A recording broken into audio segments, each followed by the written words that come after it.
hosting an audience in Dubai Expo in Serbian Pavilion, and in virtual reality we will have 3 special type of panels and 1 presentation of artists that's happening all in virtual reality. We'll cover 4 very important topics today. One, of course, NFTs, second is crypto, virtual reality, and the topic that is circling around heads of many people today in the world is Metaverse. We are actually here now in one Metaverse. We've done this utilizing All.Art, our platform for virtual reality exhibitions. But what is more important is that discussions that we will have face-to-face will actually be done utilizing the avatar technology. As you can see, I can see my hands. The headset is tracking my hands. I'm currently using Oculus Quest VR headset. And all of our participants will join these panels from different parts of the world, also wearing VR headsets. What we will try to do is have all these panels run simultaneously simultaneously on the headsets of our participants. But what is more important, it will be streamed live. So don't be surprised if something goes wrong. We are doing this for the first time. And we hope that actually the technology of recording VR sessions and VR panels will be something that can be hugely utilized in the future, especially if we are talking about bringing these kind of virtual characters inside of virtual environments. For example, we are now in one of the exhibitions that will be hosted, that are actually hosted on the Metamorph event. These exhibitions will be presented and accessible at 4 o'clock UTC time. You can find them on SolSea website or All.Art website. So All.Art website or SolSea.io if you're following this on YouTube channel. So the idea is that once we open these exhibitions, all these pieces will be up for sale as NFTs. This exhibition is hosting 7 artists, and we have 2 more exhibitions. And what is interesting, one of our exhibitors is actually Hoffa Gallery, our partner in this event. And they are actually showcasing their exhibition, which NFTs are hosted in OpenSea, while 2 exhibitions that are hosted on SolSea are hosted on Solana blockchain. So what is here kind of different is that we have one, exhibition that can be bought utilizing Solana blockchain, and the other exhibition can be bought utilizing Ethereum blockchain. That is one of the things that we will discuss, of course, on these panels. And what I'm personally interested in is to talk a bit more about the role of NFTs in the future of humankind, and of course, the role of these metaverses and these virtual realities. Because what we have seen in the last, let's say, couple of maybe even weeks or let's say months is tremendous growth of these PFP projects that are kind of profile picture projects. But what we can see by spending time in the metaverse, or what we call virtual reality, right, is that actually my presence is in the form of an avatar. And people, when they come into virtual worlds, or let's say metaverses, they're actually not using their profile pictures, they're using their 3-dimensional representations of themselves, which we call avatars. Sometimes we even call them, digital clones or something else. But here is an interesting kind of aspect of the whole metaverse, NFT, and virtual kind of presence. Is our presence in the metaverse or in virtual reality actually a transformation of our identity? Can we be someone else by entering the metaverse? Or is this just a play, a game that we are having while visiting these spaces? Then, NFTs, what role do they play in these new virtual worlds? Well, what is commonly said is that we have the NFTs as a digital ownership over a digital item or a digital asset. But sometimes this is not all there is. Digital assets as they exist today exist on our computers. They do not exist in the blockchain itself. The blockchain is just kind of a mark, or let's say way that we say, okay, this type of digital asset is owned by this person, which is something different than actually owning a digital asset because you don't have it. And if you had it, you can copy it, right? So the NFT represents almost like the blockchain itself, a ledger of ownership of a specific item.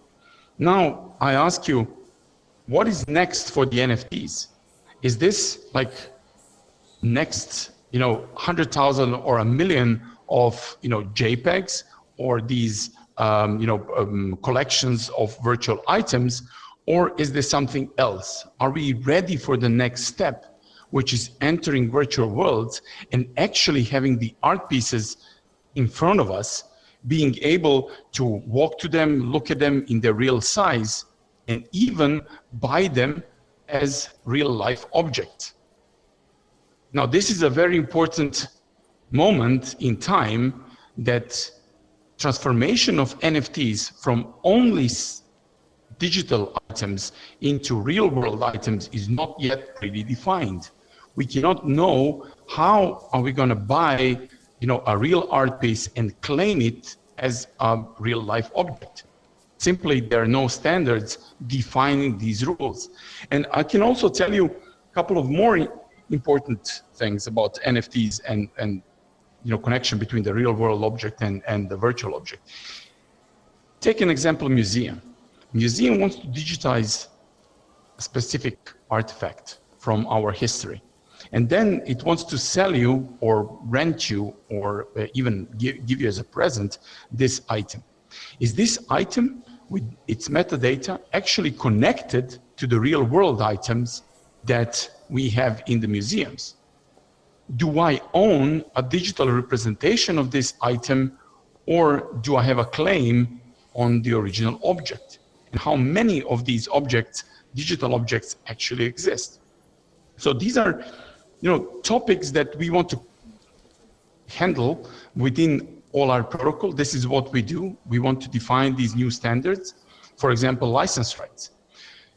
If you have a painting, it is quite important, like, what rights do you own?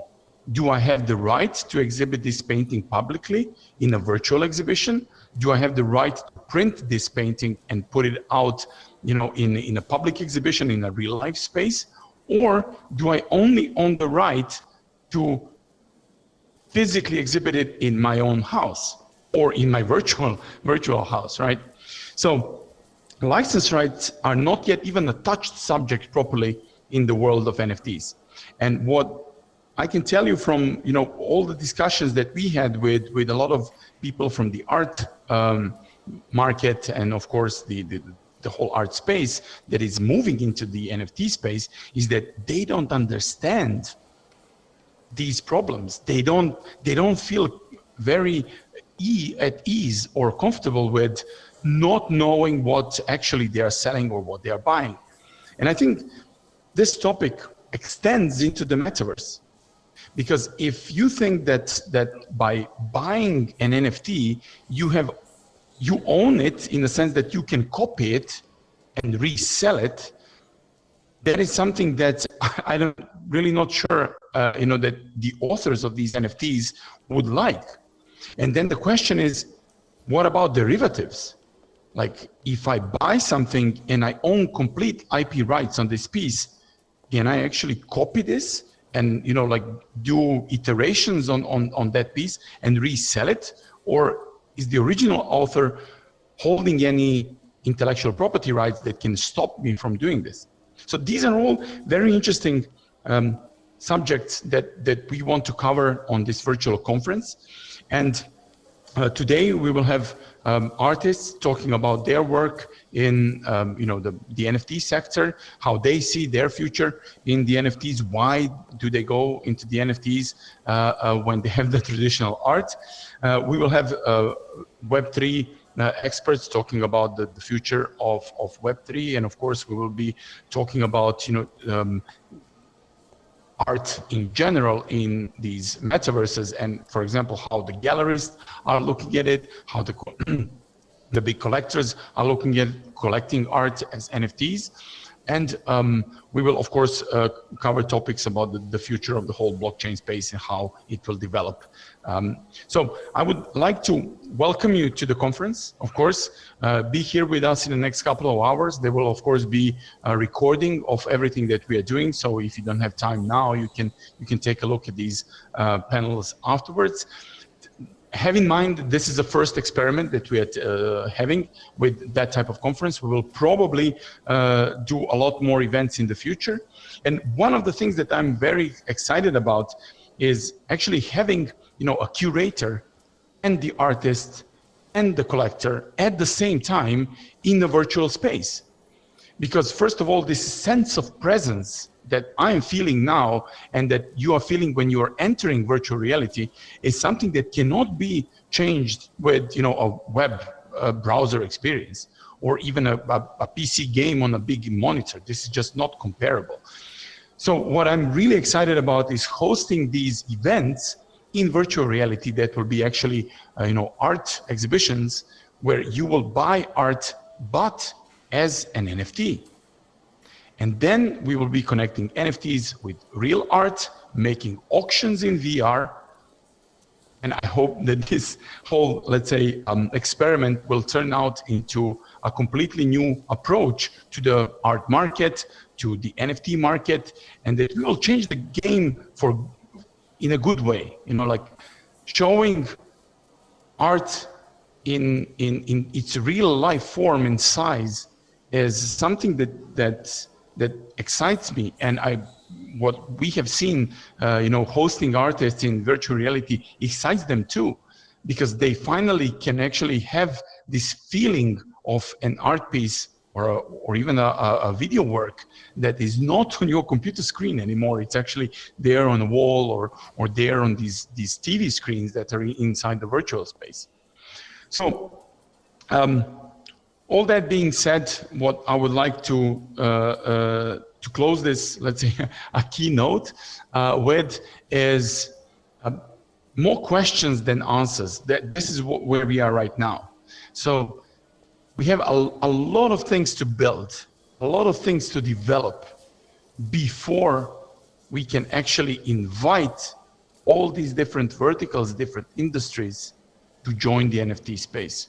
Art is maybe the first one, but music is coming, movies are coming, ticketing is coming, merchandise is coming. So this is when we talk about the NFTs, this is actually what we want to see in the NFT space. We want to see real life coming in, getting stamped with, let's say, a barcode of an NFT, which is immutable and stored in the blockchain, and then transforming our both real lives and our virtual lives in a new way that we can only imagine, basically, today. So I would like to thank you again for being here with us, and I'd like to welcome you to virtual exhibitions that will open at 4 o'clock UTC time. And of course, come here and join the conference, follow the panels, and of course, send us your feedback. Thank you again. My name is Vitomir Evremovic. You can call me also Mr. Vito. It's shorter and easier to remember. And I welcome you to the world of All.Art. Thank you.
Hello, everyone. Welcome to Interrelation, an exclusive VR exhibition brought to you by All.Art Protocol and its NFT marketplace, SolSea. The aim of this exhibition is to show and to promote latest achievements in the VR field, and of course, to show some amazing art. The exhibition includes works by 7 artists. They all have very distinctive artistic styles and explore different themes. Yet, set together, their artworks form sort of a network that underlines the main idea of the exhibition, and that is diversity and freedom of expression. You can get a glimpse into the fantastic world of digital surrealism of artist Miloš Rajković, aka Sholem, whose work testify to the artistic potential of social media platforms to address different socio-political issues, such as global economics or mankind's reliance to technology. On the other hand, you can also enjoy very distinctive art of Mateja Mahović, aka Mata Live, whose work spans not only art, but he's well admired and recognized also in the fields of design, music, and gaming. We also have an artist who kind of recognized and merged the potential of blockchain to address burning global issues such as pollution, climate change. It is an artist who remains anonymous. His name is Dusk, and all of the sales from his NFTs will go to the organizations promoting the causes.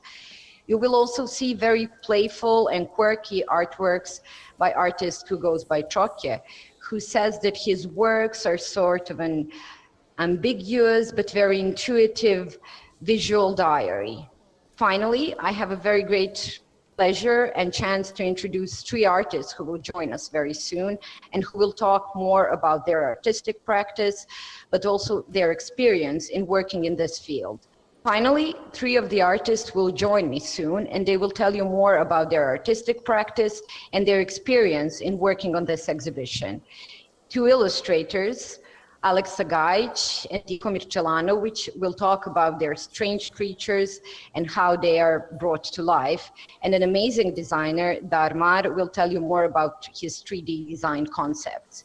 So enjoy the exhibition.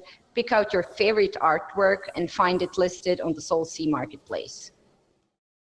Hi guys, my name is Darko Marković, also known as Dharmar. I'm a 3D concept designer that has been working in industry for the last 10 years. I worked on projects such as Matrix, Star Trek, Coldplay videos, and Outcast game, and many other.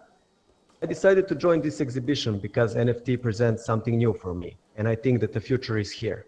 The exhibition is giving possibility to every designer to present his work. Behind me, you can see my artwork, more like that I designed.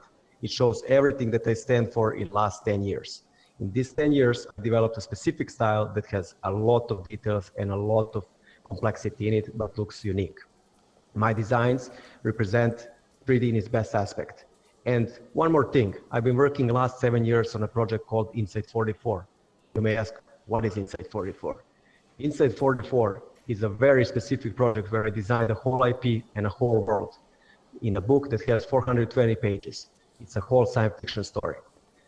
I think that the NFTs represent future, and I think that the future is happening now. So I think that this will lead to something new in art and that we will become more free to do it. That's why I decided to join this exhibition, and I'm very happy to be part of it and present my artwork. For 25 years since I finished Academy of Applied Arts, I'm working in various projects that usually take some classic approaches. So I'm mostly, like you can see here, working with classic techniques such as graphic pencils, inks, aquarelle, airbrush, and that stuff. But this time I tried myself with NFT, some new technology that I try to match somehow with my classic artwork.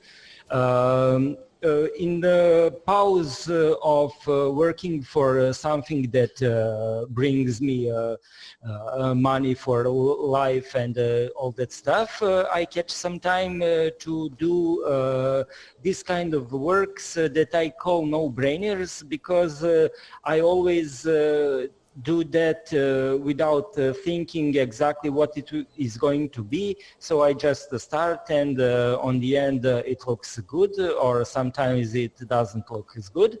But here I present you some drawings that I'm really satisfied. So I hope you will enjoy it. Thank you. Hi, my name is Tihomir Chalanovic. I'm an illustrator from Belgrade, Serbia. And I've been doing comics and illustrating children books and animations and videos for bands, and I've been making music, all kinds of stuff. But now I'm about to get familiar with the world of NFTs, and I would like to present my collection of creatures. This concept is called creatures of the mind. Each creature represents an emotion. You can find guilt, you can find desire, love, and hopefully enlightenment. Choose your creature carefully today, because you will be one of them.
Are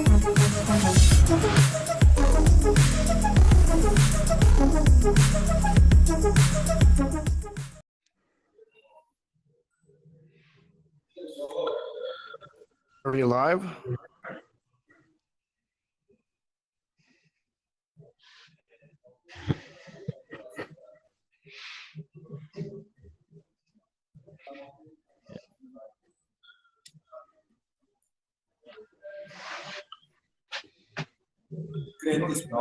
Okay, so welcome to our first panel on Metamorph conference. The theme of this panel is building the Web3 infrastructure. I will present the panelists for today with me in VR, in virtual reality. And on the Metamorph conference, I will present you the Marko Jombic from the Streamflow Finance, Vidor Gensel, founder of SolRise and Solflare. Hi, Vidor. Hello. Philip, Swiss Army Knife of Fract, and myself, co-founder of All.Art and moderator of this panel today. So how are you guys? I'm so excited to be in this. Yeah, really excited. Yeah, you know me, I love sunglasses more, but this is really fun, you know. Like first time for me and rather fun. Yeah. It's first time for me as well. Very cool indeed. Yeah, it's first time for me as well. It's quite cool.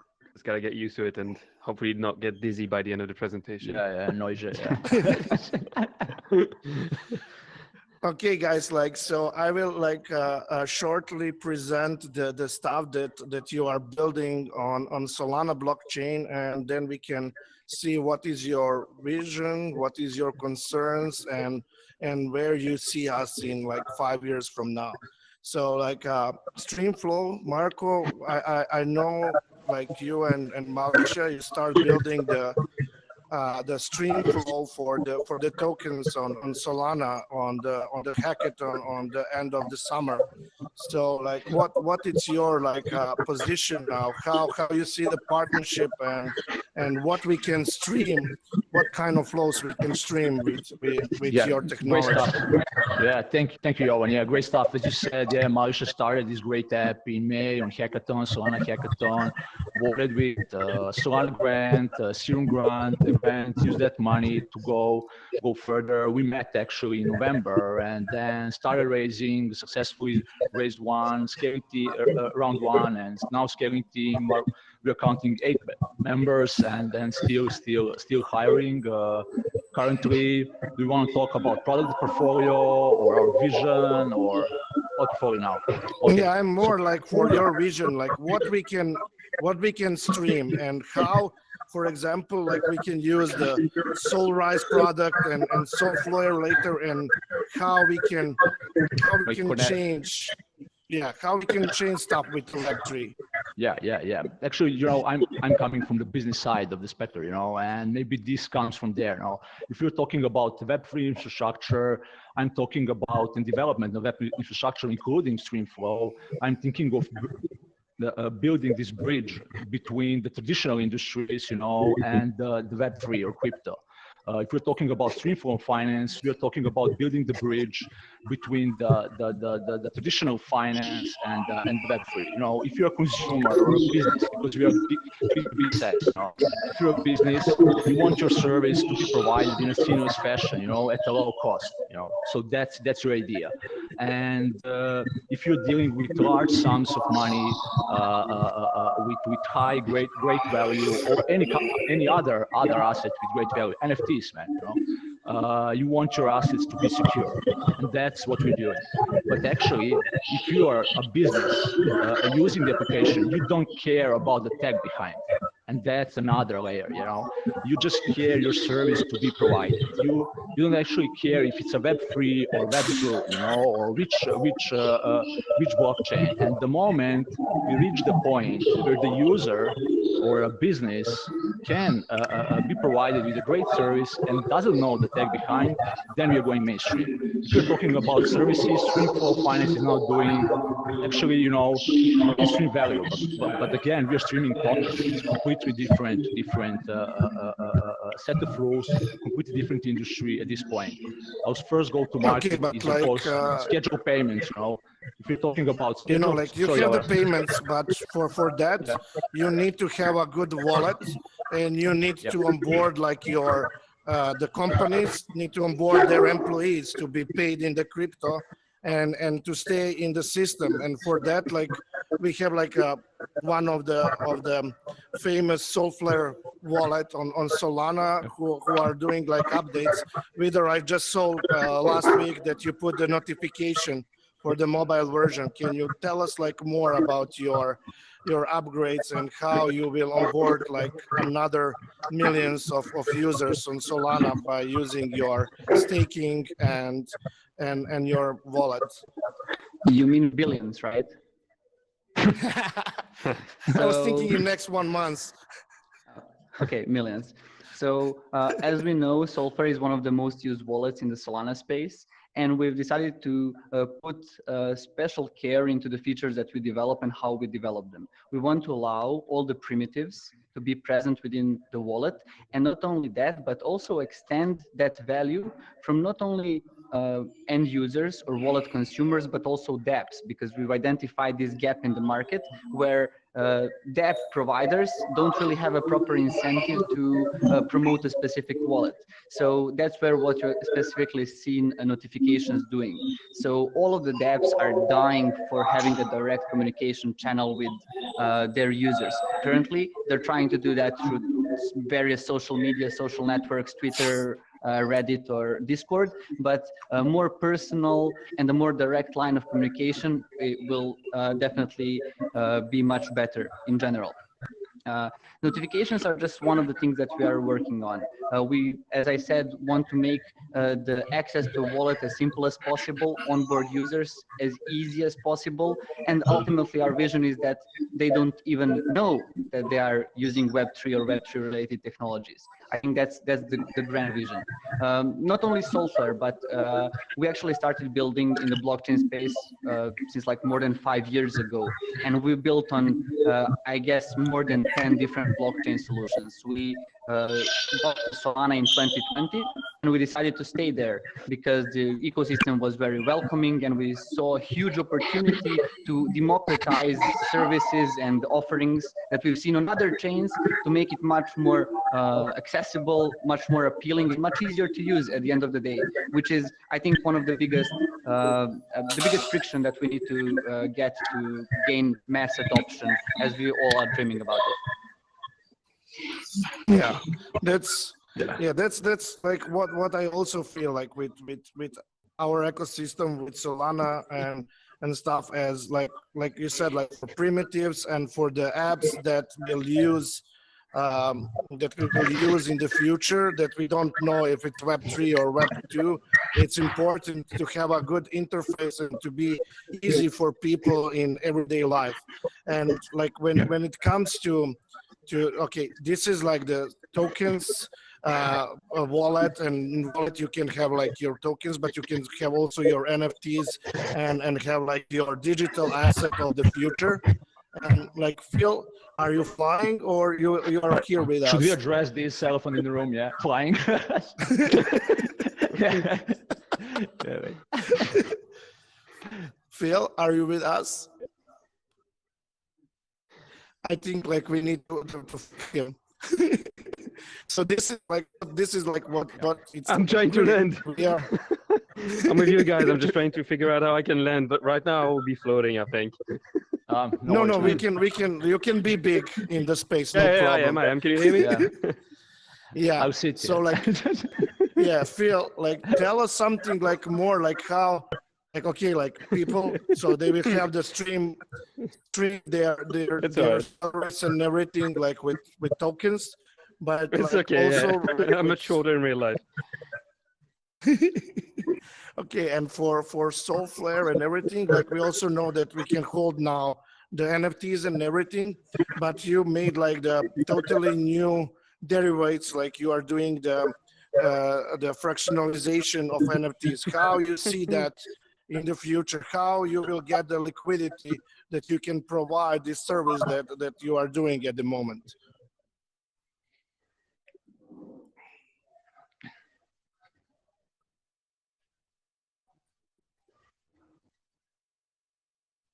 Phil? Yeah. So in terms of fractionalization, there's more things. Can you hear me? Yeah. Can you hear me? Yeah. Okay. Yeah, yeah. So in terms of fractionalization, there are a couple of things that we've been putting in place right now. So the first thing that we have developed that help basically make your NFT a bit more liquid is that you can put an NFT or multiple NFTs within a vault, and then you receive tokens in exchange for those NFTs that you put within the vault. And with those tokens that you receive, you can basically do as you please. You can create a market on which you can buy, sell those tokens, or you can dispatch them, you can airdrop them. So there's plenty of use cases that exist as of today. And the next few steps in terms of infrastructure that we have built are really aiming at providing a full NFT DeFi solution in the sense that you can make NFTs as liquid as possible, and you can do every interaction that you want with them. So if you want to borrow against them, if you want to enable loans, if you want to enable also liquidity pools in which you can put your NFTs and keep on trading back and forth with tokens that enable you to have instant liquidity for them. We're also working on making sure that, you know, everyone, so if you, for example, don't want to trade actively with your platform, you can also use the token that you have received by fueling the NFT pool. You can stake those tokens with a bit of liquidity to make sure that the pool is tradable, and you earn also passive yield on top of this. So that's the reason why we say it's a full solution, because whatever you want to do in terms of DeFi interaction within our platform, you will be able to do that in a couple of weeks. Amazing. Really amazing. Yeah. Yeah, we really think that it's going to be if you look at the next few years and if you look at the next few months, it's going to be more and more needed if we want to onboard more people within the ecosystem to show them that these NFTs are accessible and you can do basically anything at a fraction of a price. Because it's one thing to have to be able to have a wallet that is available for you, but it's also then, okay, what do I spend my money on, right? Because those guys, the people that we want to onboard, and if you want to onboard the masses, telling them that, look, to buy a blue chip NFTs is going to be $20,000. A lot of people are going to look at you and they're going to think you're crazy. And so it's definitely something that we are aiming at doing by lowering the barriers to entry within the ecosystem. Great. So like everybody here, we are here like building really early infrastructure for the Web3, but like on the higher level, like what do you think about decentralization? Is that something that it's like DAOs and like anonymous founders, like with PFPs and everything? Are we going to be totally anonymous in the future, or we will have like we will have the decentralized systems, but with some doxing, like Reader did, like with Civic for their DEX pulse? Like Reader, what you think about like doxing and doing the KYC in decentralized world, and is that good for Web3? In terms of decentralization, anonymity and DAOs are just a question of structure, but it all ultimately boils down to providing an equal playing field and serving equal opportunities to everyone. So I think we're just now trying to tweak the details around how we think is going to work, and I see a place for both worlds. For example, our protocol SolRise Finance, we built it to democratize the investment space, meaning that you can invest as little as $5 and just like not need to go through any form of a hassle. But on the other side, we've definitely identified this, I wouldn't call it a niche because it's huge, because institutions want to get access to liquidity and they want to use and trade DeFi products. We've spoken to numerous legal and compliance departments of these like huge institutions, and they just think, okay, we cannot do that. But now with SolRise Pulse, where we have a structured way to onboard institutions, it makes much easier for them to access DeFi protocols on Solana. We started with the Serum DEX, and ultimately the institutions would be able to access different sorts of borrow lending protocols, perps, options, derivatives, basically everything. So there is a barrier of how far the legal world got in terms of providing these legislations, and we are trying to bridge that vertical as well for institutions to have access to all the fun things that we are doing day to day. Nice. Amazing. Yeah. And Phil, what you think about doxing and also like this, like doing KYC in NFT world? Because we saw a lot of rug pulls like on the platforms, and like, you know, also slow rug pulls, and then like people using just as a vehicle and not as something that it's normal. Like, what do you think about like how we can provide the better standards, better security for the NFT space when we are talking about doxing and doing like who is the artist, who is the owner of the project, are that the companies or that the anonymous teams? What you think? Yeah.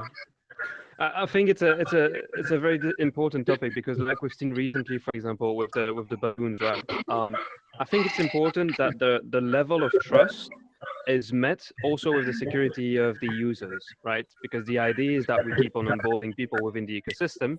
And in terms of doxing, it always kind of depends on the terms of solutions that you can find. For example, with one of the things that we are developing with the NFT pools, we have been also developing and discussing with platforms on how to make mints basically a rug-less experience. Because with NFT pools, basically the way you can do it is that you can do an initial liquidity offering. So it would imply that the artist or the creator of the project commits on a longer term basis, and he does not have access to the liquidity right away. So basically anyone that will be minting, the minting experience stays the same for the people who want to mint. In the background, the cryptocurrencies are not sent to the creator's wallet, right? They are sent within a liquidity pool, and basically they are locked up in there. So it makes it so that the creator or the artist are committing to the community, saying, look, I want to make that project, and there will be a liquidity pool between the both of us, so I do not have access to the liquidity right away. Eventually he will be or she will be able to, but the idea here is to say to the community, look, I'm doing this to make sure that you guys can trust me in what I'm doing, and then for the community itself to burn on it. And with these type of protocols and these type of approaches, you can basically work in a completely trustworthy system and mechanic without implying too much doxing. I think doxing is needed in certain cases. You know, when basically you have exposure or you have a risk inherent to you doxing or not doxing, and we've seen, for example, the risks of transparency with Cypher, right?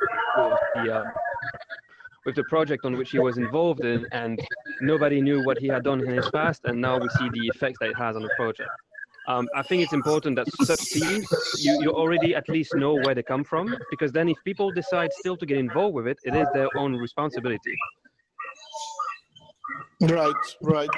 And Marco, for you, as you are coming like from the big four, so like from traditional finance and M&A and stuff, like what do you think about this? As I started, we have to bridge it somehow. You know, we have to connect these things. However, at Streamflow, we build this like great primitive that allows you to schedule payments, token vesting, or perform some recurring payments, as you mentioned, like payroll, or pay subscriptions, etc. And to go mainstream with this, we designed it in decentralized and permissionless fashion, you know, so because that's Web3, you know, and we want it to work like that, you know. But however, to go mainstream, for example, for payroll, we have to comply with certain laws, you know, and if you're talking tax withholding, some other stuff, AMLs, kids, etc. So to go mainstream, I personally strongly believe at certain point we'll have to adjust and start incorporating all of this into our business model. However, at this point, we have to make this trade-off between like the fast growth, you know, one end, on other end, like being in compliance with regulators, you know. Yeah. Great. Like I wanted to ask you about like Web3. Where you think we are now? We are now in in 90, 94, 95 when we talk about Web3, Web 2, or we passed in the new millennium? Like, what you think? Like, where are we now? Where are we standing at the moment? Like with the industry? I strongly believe we're super early. Who can be? We're super early. We are 23, 24. Now, and 93, 94. Now with the Web3. The reason for this is actually this: we still didn't connect it to the real life. To the real life cases.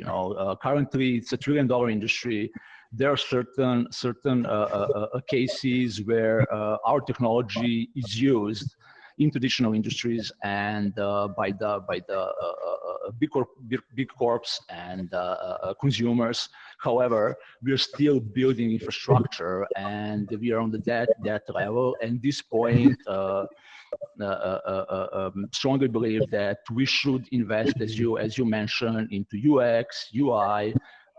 Make it more accessible to the consumer and businesses, and solve each of these everyday problems, and with this and the little regulation, then we can go mainstream, But currently, I strongly believe we are at the beginning, Vidor, from your perspective. I would say that we are early, but we are not too early, meaning that there is still time to do great things, make a lot of money, and whatever people want to do, solve great causes, right? But I think we would be foolish to not assume that this industry is gonna stay partially the same and then be tremendously regulated. Because we see big banks and we see huge institutions, and the way that they're coming into this, they're definitely hedging their bets. So I guess they have a pretty good track record of knowing what to do. So they're trying to leverage the current position as much as they can, but they are ready for the things that are coming. So we are early, but not too early, because there's been some big plays happening as well. Yeah, and Phil, for you? I think it's going to be, in terms of purely infrastructure, we are still quite early, right? Because there are plenty of things happening every week that show that there are loopholes in what we are doing. I mean, if we look at the what's happening across chain, a couple of things happening, for example, with wormholes a couple of weeks ago and so on. And I think we are still pretty much in the learning phase, right? And in terms of infrastructure, very few projects really look that much ahead. So I think it's going to be key. And now we are really much at the pivoting phase where projects are actually looking at, okay, this situation right now, is it sustainable forever? Obviously not. But what are we going to be doing so that it actually becomes sustainable in such a way that we can keep on expanding the technology, pushing it forward? And I think right now we are at the thinking and a turning point where there will be more and more infrastructure being developed. And then we see it with more and more projects actually targeting that, making sure that the infrastructure is solid, that structurally speaking, we can onboard that many people. Because otherwise, right, if we have such a project but it's impossible and incapable of onboarding that many people, there's going to be a difficult process for the next few years. And now, what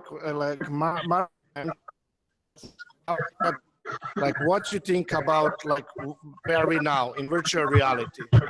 What you think about what is going to happen in next 5 to 10 years, with Metaverse economies, and before that, I want to hear what you think about these new models of play to earn, walk to earn, stake to earn, these new models that are pumping up every day, last couple of months.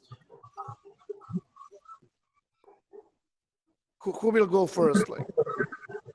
Who wants to actually, go in first?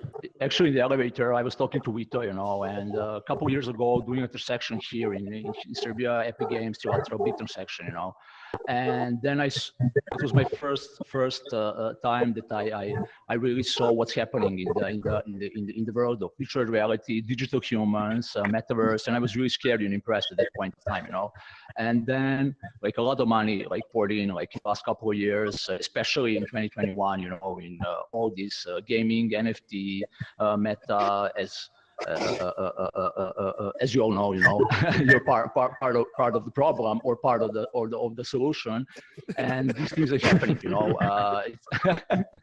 So these things are happening. We're super early, but you're in Dubai, Vidar is in Novi Sad, I'm in Belgrade. I know where Phil is based, and now we're talking. We can see each other, we can see movements, etc. For the average kid or teenager playing games, having skin or having something in the game, and actually we can stream all this stuff in the game, and is more important than having, maybe more important than having a real jacket or something, and it is really, really, really, really, really happening. So I don't know if I answer your question, or spark your mind for the others. Yeah, thank you. In terms of VR, I must say this is maybe my third time using it, despite me having a headset for over a year, which I think means that we just need to expand on the hardware itself, how it behaves, how it's used. And I think trying to pull a parallel between direct Web3, which sort of means DeFi right now, which is more of direct finance, versus a VR and something that's leaning towards gaming, which is very hard to shape in the form of direct finance. It's more indirect finance. So you need to basically enjoy, fulfill some of your other needs, personal needs, enjoy, play games, and then see if there's like a proper way to monetize it. So I always feel that loans should be solved directly versus indirectly. So I definitely see a future of DeFi, Web3, and AR happening together. But I think, and I'm not being pessimistic here, it's advertised to be much better than it will be in the next 5 to 10 years. Yeah, I agree. I also agree. I think it's indeed there are going to be a lot of things that will be done better, and right now I think it's a lot of fun to participate in this, because it enables and I think it makes a case for further use cases, right? It just lays out a foundation. Okay, now this is possible, it needs improving. What's ahead is actually going to be very interesting, and I'm very curious and excited to see what's ahead in 3 years, in 5 years, because when we see how fast everything has evolved in the last year or two, it's going to be, if it keeps the exponential rate, it's going to be amazing. Okay, and I want, like, for the end of this panel to ask, like, Streamflow, SolRise, and SolFlare, and Fract, like, what we can expect this year, like, what exclusively you can share with us that will be on your roadmap this year. Cool. Should I start again? Yeah, yeah, so, go ahead. Yeah. So I'll go to market. Yeah, as you know, is scheduled payments. And we're doing it. We have like a large number of clients already lined up. Yeah, using our app, token vesting. However, we have this big picture. So we want to make. We already build this protocol, but we're building all this app on top of it, and have a big picture to make one-stop shop from, I don't know, token creation,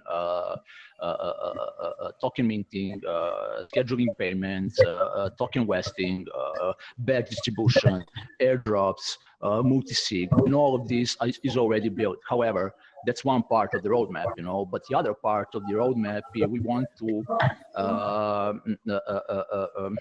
what's the big problem of the businesses, capital efficiency. So we want to build protocols and apps that will allow users to increase liquidity and to achieve extreme levels of capital efficiency, allowing users while streaming, I don't know, payroll or any other value to earn yield, as Phil mentioned, to stake vesting contracts, to trade vesting contracts, use vesting contracts as a collateral to lend. All of this stuff, or I don't know, make synthetics out of different contracts. And already, you can already try our app, and start using it in a transfer stream, cellular stream, so that's where we see a future if you're talking about value distribution. However, as we discussed earlier, it's not just a value distribution, it's a token distribution. If you define token as like information, you know, so it's like a distribution of any information, including information in gaming, NFTs, virtual reality, Metaverse. So basically that's where we're going this year now. Thank you, Marco. And for when token, sir? Token, we already performed TG, is live and secured. Not moving, however, waiting for the best moment for the market to settle, and then we'll perform IDO and go live. You'll be informed. Yeah. Thank you, Marco. And Vidor, you already cooking something secretly, and then like boom, big stuff. Yes. We're doing a lot of things under the radar, and it's hard to name one big thing that's going to change, but because we have like 3 different products. I'm just going to say that for SolRise Pulse, we're expecting a huge inflow of institutions because we are finally having some enabling technologies that are going to bring in institutions and let them use DeFi at scale, which is very important. In terms of SolRise Finance, we want to massively optimize the investment process. So you'd be able to access investment opportunities from a wide variety of different places with a click of a button, not needing to evaluate performance, PNL, Sharpe ratio, Sortino ratio. Without needing to know anything, you should be able to efficiently deploy your capital, either being $5 or $5 billion. In terms of Solflare, which is right now the most exciting because it's gaining a lot of users, we are planning to realign the whole incentive mechanism for dApps, users, and wallets. We believe that wallets should cater to much wider audiences, be much easier to onboard, and provide the tools for their consumers. And their consumers are not only end users, but also dApps, which are the final enablers for their dApps to be used. So we're cooking up something right there, and it's all gonna start with a fresh new look. Amazing. Thank you, Vidor. It's always like pleasure to have some good news from you.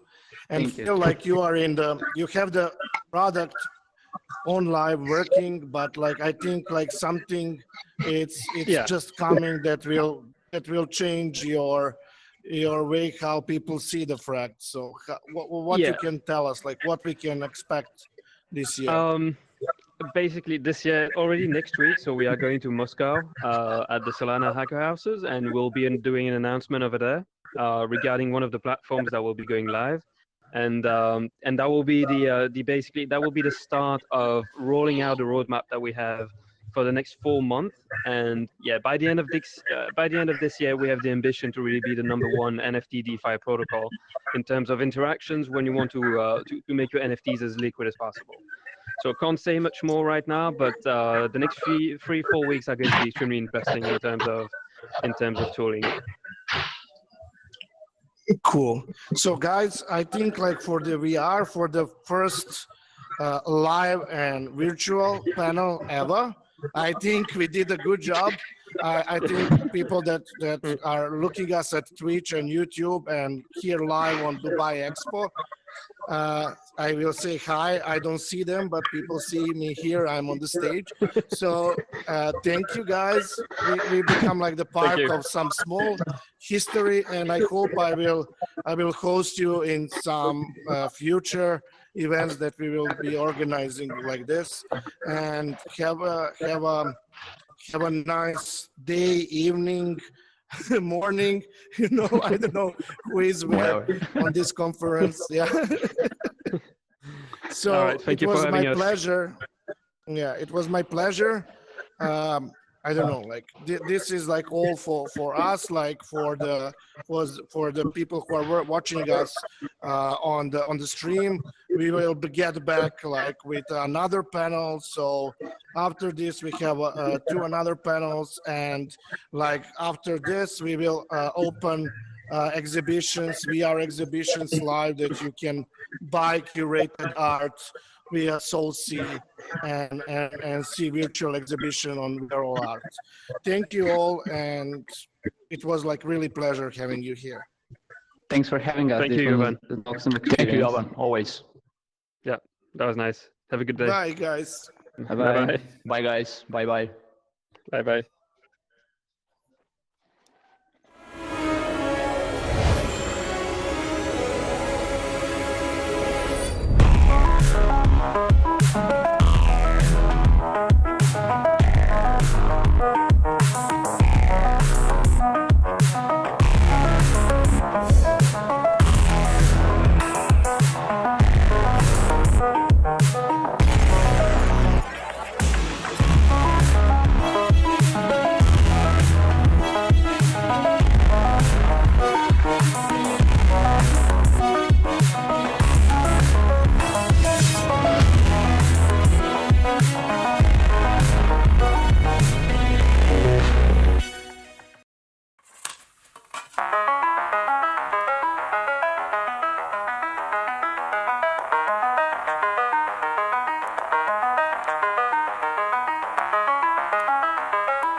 Thank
you.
Thank you.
Okay, it seems that we are live. Hello, guys. My pleasure to welcome you in virtual reality. My name is Vitomir Evremovic, but you can call me Mr. Vito. It's easier to pronounce and remember. I'm the founder of All.Art protocol, SolSea, and we are All.Art, so it's a messy role right now. And I would like to welcome all the our viewers from all around the world that are actually now following us on YouTube Live, and also welcome all the viewers that will be looking at the videos later on. So what we have here is a virtual panel room, and our guests today are Elio, Yale, and Papa, and I will just briefly introduce them, and then I will give kind of a floor to them to tell you a bit about their businesses, and then we can switch back to interactive questions, let's say. So Elio is a co-founder of Hofa Gallery. What is great about Hofa is that they're experimenting a lot with NFTs and actually transforming the art market into the NFT space and experimenting with blockchain solutions. And we also have Hofa Virtual Reality Gallery with us after the event. You will be able to actually enter virtual reality exhibition that we've done together with the Hofa Gallery. Yale is an art collector and a dear friend. He also has a virtual exhibition now with that will be shown after the event, and he will tell you more about his work in the space and his collaborations with the Chinese artists and in general, like what is going on in his kind of domain. And Papa Mumu, this is something very special because we have a let's say a friend, a president, and someone who is deeply involved into the NFT space only, and actually collecting NFTs and making the NFT collection work as a form of investment, but also as a form of actually gathering down a collection of important NFTs. So without further ado, maybe you can say a word or two more about your stuff. Maybe Elio, we can start with you, and then we can go further. Hey, nice to meet you. Thank you very much, Vito, for inviting us here, and great panel. Yes, we, as Hofa, have been focusing since 2018 in blockchain technology applied to the contemporary art industry, and we've done so with sorry. Can you hear me fine, yeah? Yes, we can hear you. Okay, great. Yes, we've been focusing on technology that will allow authentication and provenance for contemporary art, but at the same time we've developed our NFT platforms both on Ethereum and on Solana. So that's in a nutshell what we've been working on. Yale? All right. My name is Yale Soleil. I'm a partner of a gallery in Beijing for about 20 years. And most of my time, I'm a professional investment manager and also art collector through the gallery work. In the past 7 or 8 months, about 200 of our artists came to us. We discussed about the real art, real world physical art, their place in the NFT space. And we got quite excited, and everybody got together. So we formed Artworms DAO, basically transforming physical art pieces into the virtual world. And we realized since the digitization of art for 30, 40 years already, and there's something desperately missing. The NFT space finally, NFTs technology finally made the ownership secure the ownership in various form that will benefit the artists. So the artists now have their opportunity to earn royalties, just like recording artists enjoyed in the past, several decades. So that's what we are right now. We have our very first virtual reality exhibition, as well as our first NFT drop on SolSea. That's basically what we're here. Thank you so much. And just for the audience, Artworm's first exhibition is available on SolSea. In about an hour, you will be able to see the pieces and actually buy them on SolSea virtual exhibition. So, Papa Mumu, tell us a bit about the whole space, the NFT space. How do you see it? What do you collect? Why do you collect? Absolutely. So, hi everybody, my name is Papa Mumu. I am the curator for Big Brain Gallery. I've been involved in NFTs since about March of last year. I started on Ethereum and I head to Solana very quickly in August after I realized how much I was spending on the fees. And I realized when I got on Solana, the transactions were absolutely, instant. And one-to-one art started coming into Solana in about August, and I started bidding on one-to-one art and becoming a huge collector. And the reason for that is because I have a huge art background myself. I grew up from an art-friendly family, so I actually did a lot of performing arts throughout high school, college. I professionally toured the United States for a while doing comedy shows. So I kind of understand from like the artist perspective, the rejection, the difficulty, the marketing you have to do. I get how challenging it can be. And I feel like we're now living in a sort of digital renaissance where artists, as Yael mentioned, are now able to almost make a new living off of their art. And people can exchange the ownership of that art piece while the artist is able to receive royalties. So with Big Brain Gallery, what we're doing on Solana, and we're actually looking into moving to other chains as well, is we're starting to collect artwork from both established artists and those who are newer and just starting to get onboarded to the one-to-one space. And I think we're at a huge point, especially if any of you are on Solana, you're seeing there's a huge shift towards one-to-one art. And I think it's only going to continue. And I think it's the more artists that come in, it's a domino effect of them bringing other artists in. And we're really excited for what's to come. Cool. Thank you very much. So what do you see? I mean, I can start with you. What do you see as the biggest challenge for the one-on-one artists right now coming onto the blockchain and especially coming into the Solana blockchain? That's a good question. I think a part of it, the biggest challenge is it's as an artist, you really have to do your own marketing. You really have to put yourself out there and work to sell yourself. And I think as an artist coming into NFTs anywhere, but especially on Solana, if you don't know anybody in the space, it can be very overwhelming as to where do I start? What do I do? How do I network? How do I connect? So I chat with artists every day.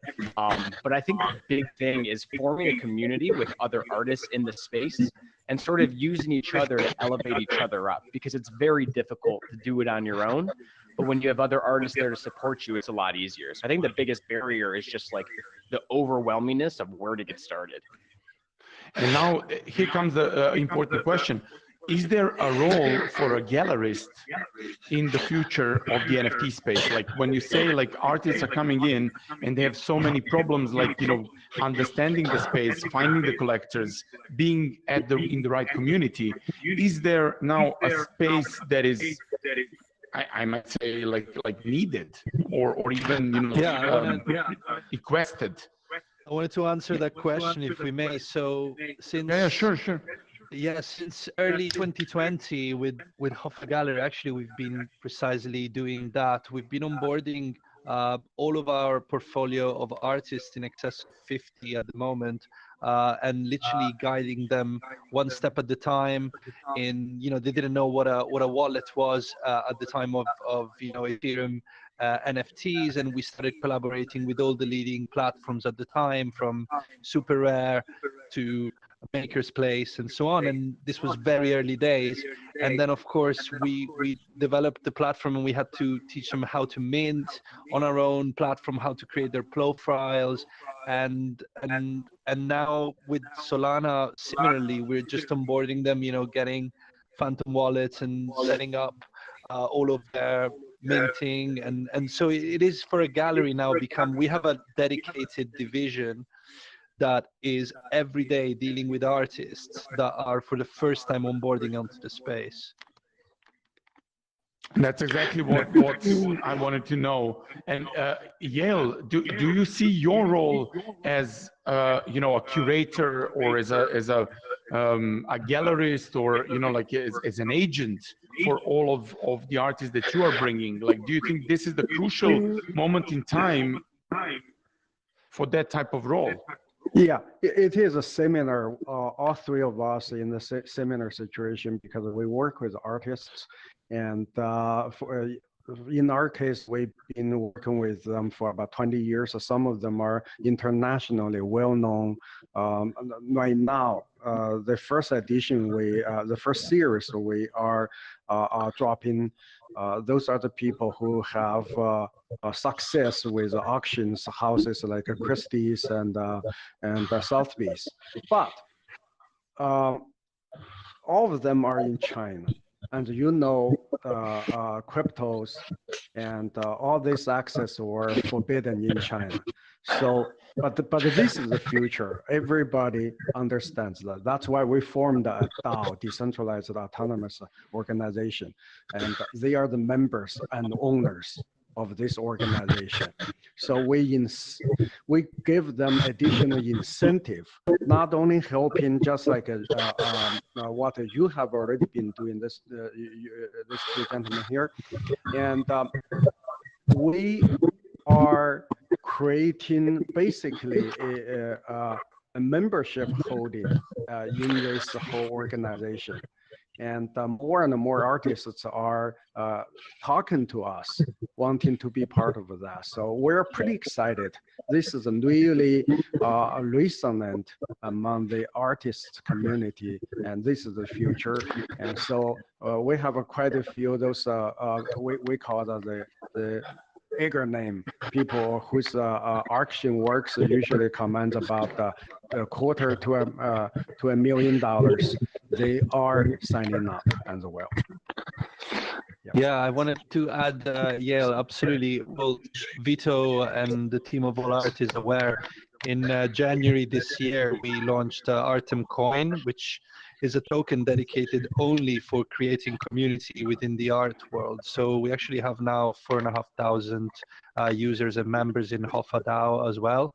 And so we'd love to actually, I think at the moment, it's all about creating collaborations between these DAOs, organizations, and creating synergies. So we would love to do something. Actually, we have more than 15 very well-established Asian artists in the portfolio. So we would love to create some kind of link with what you're doing. Perfect. Elio, that sounds great. Now that you mentioned both Yale and you, I would like to ask actually Papa Mumu, we are talking about DAOs now, but DAOs that are circulating around, you know, artists and gallerists. What about DAOs that are collector DAOs? Is there something happening in that space? There are a few DAOs. I'm actually involved in one. LeDAO is what it's known as, and it's a group. It started off as a couple friends who are part of the Solana monkey business, which is one of the blue chips on Solana. And they're just two friends who wanted to buy a piece of work by John Lay on Solana, and the work was starting to go for more money. So they decided to put their money together and buy a piece and acquire it. And what's happened since then is it's now about 26 of us, and we're actually slowly auctioning off additional seats. And it's a group of collectors until we reach 100. And the goal, it's almost similar to Big Brain Gallery as well. And the goal of what we're doing as collectors is trying to have almost a treasury of funds that we can all vote on to be like, how do we want to spend this money? And oftentimes what you see, and the beauty of Solana and all these ecosystems, is you can bring in established artists but you can also bring in folks who maybe have done work but don't have that huge following. And if you're able to, as a financial like investment, but also as a supporter, get into their work early, and if you see that like you believe in them, the return of investment in terms of just like watching their success grow, the piece can appreciate. It's win-win for both the collector and the artist. So there's a huge group of collectors that are all coming together to form DAOs to acquire different pieces. Yeah.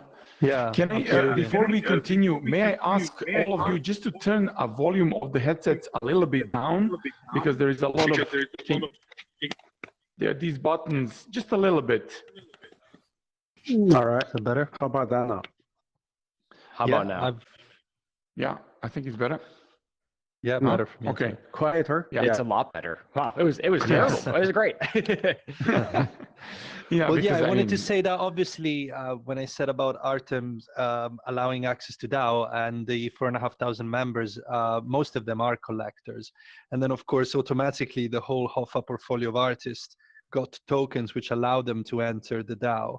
But I think I don't see any discrimination or choices in making DAOs that are only for artists or only for collectors. I think it's all about creating opportunities where like-minded people can join, because often artists of a certain caliber are usually also collectors, and they they tend to collaborate between artists and exchange some of their works, and I think collectors want to be in spaces where there's also the artist that they follow and that they like.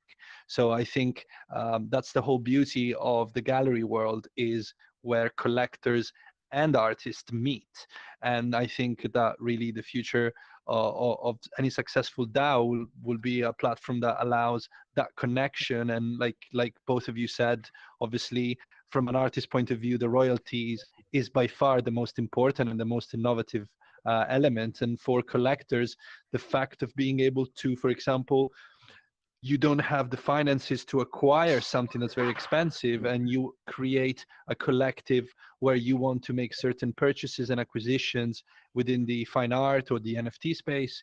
And so you can create smaller communities to acquire that. Yeah, and the only problem, we've actually been at the forefront of that, but the real problem remains everything that's to do with AML, KYC. That's the real big conversation of the space. It's something that we've been working now for 2 years solidly, because there's the element of security. There's the fact that at the moment, both USA and most of the countries in the world see acquiring art together as a community, as a security, which is something that's not considered doable at the moment. So and we, trust me, we've been doing that with a company of ours called Art Cells, and you can buy collections of the most important artists like Daniel Arsham, George Condo, Sperling, Banksy, etc., and you can buy a share of it. And so it's very interesting, and we want to offer this to our DAO. But for example, there are legal implications at the moment, and I think that's going to be the real battle. Yeah, but I think since we're discussing this now, this is something maybe we should have a little bit of conversation with.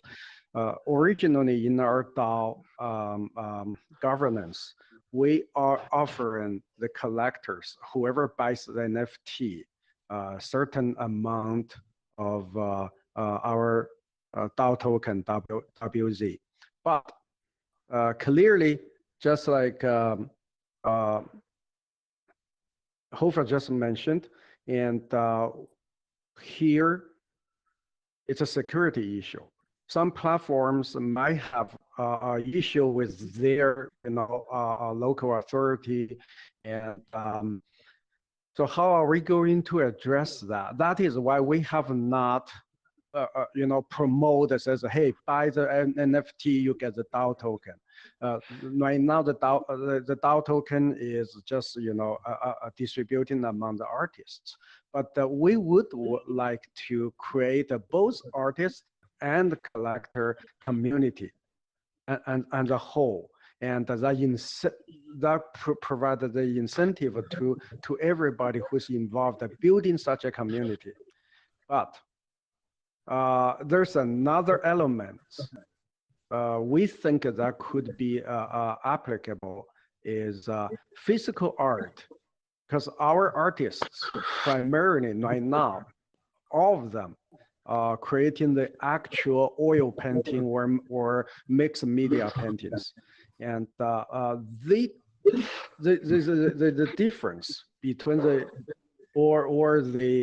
coexistence of the NFT and the physical art. We're thinking about a different way to bridge that, but that's a different topic, and we could discuss that later if we have time. I would now just because we started discussing these pretty important things that I don't see being discussed in the NFT space, like Elio mentioned, like securitization of art, like are DAOs legal or not legal? Like how do we make them legal? What about the regulators? I want to touch another topic when we're on top of it, like license agreements. Or like what right do we own when we buy an NFT? This is something that All.Art is trying also to solve, like to allow people to embed licenses within the NFTs when we mint NFTs. But this is just a start because we saw a lot of need, you know, like inside of the artist communities, first to understand, because we got a lot of questions from the artists like, okay, I see these licenses, but I don't understand what this means. You know, like, hey, wait a minute, but you are giving away your art piece. You should know like what you are actually selling, like what the buyer, you know, has the right to do with the piece. And we saw a lot of problems in the NFT space. I mean, we are involved in Solana space, like with these NFT collections that gave away all the IP rights to their buyers, you know, like but they gave it away on the website. They're saying like, hey, you know, like you own all the IP rights on the art that you buy. But then like I can make copy mints of the things that, and they're completely legal, right? So now, how do you guys see I think they were scared, perhaps. They wouldn't sell, right? There was a feeling almost like if you didn't give away everything, that you wouldn't sell a collection because people would feel that they're not really buying something, because already there is that element that you're buying a digital token and you're telling me this is an art piece and it's an investment. And in some cases, as Papamu said earlier on the Ethereum network, you're paying tens of thousands, hundreds of thousands, millions of dollars for something that you don't really know, like, do I own it for real? And then it's a bit like the NFT became a synonymous of 100% ownership of all your rights, isn't it? Is that what you're saying, Vito? Well, I would like to mention that. I think this is a great point. And that is the primary reason we found SolSea so attractive. It is the first platform we have found that addresses such an issue. This is a serious thing, and we think the art world has a lot to learn from the music industry.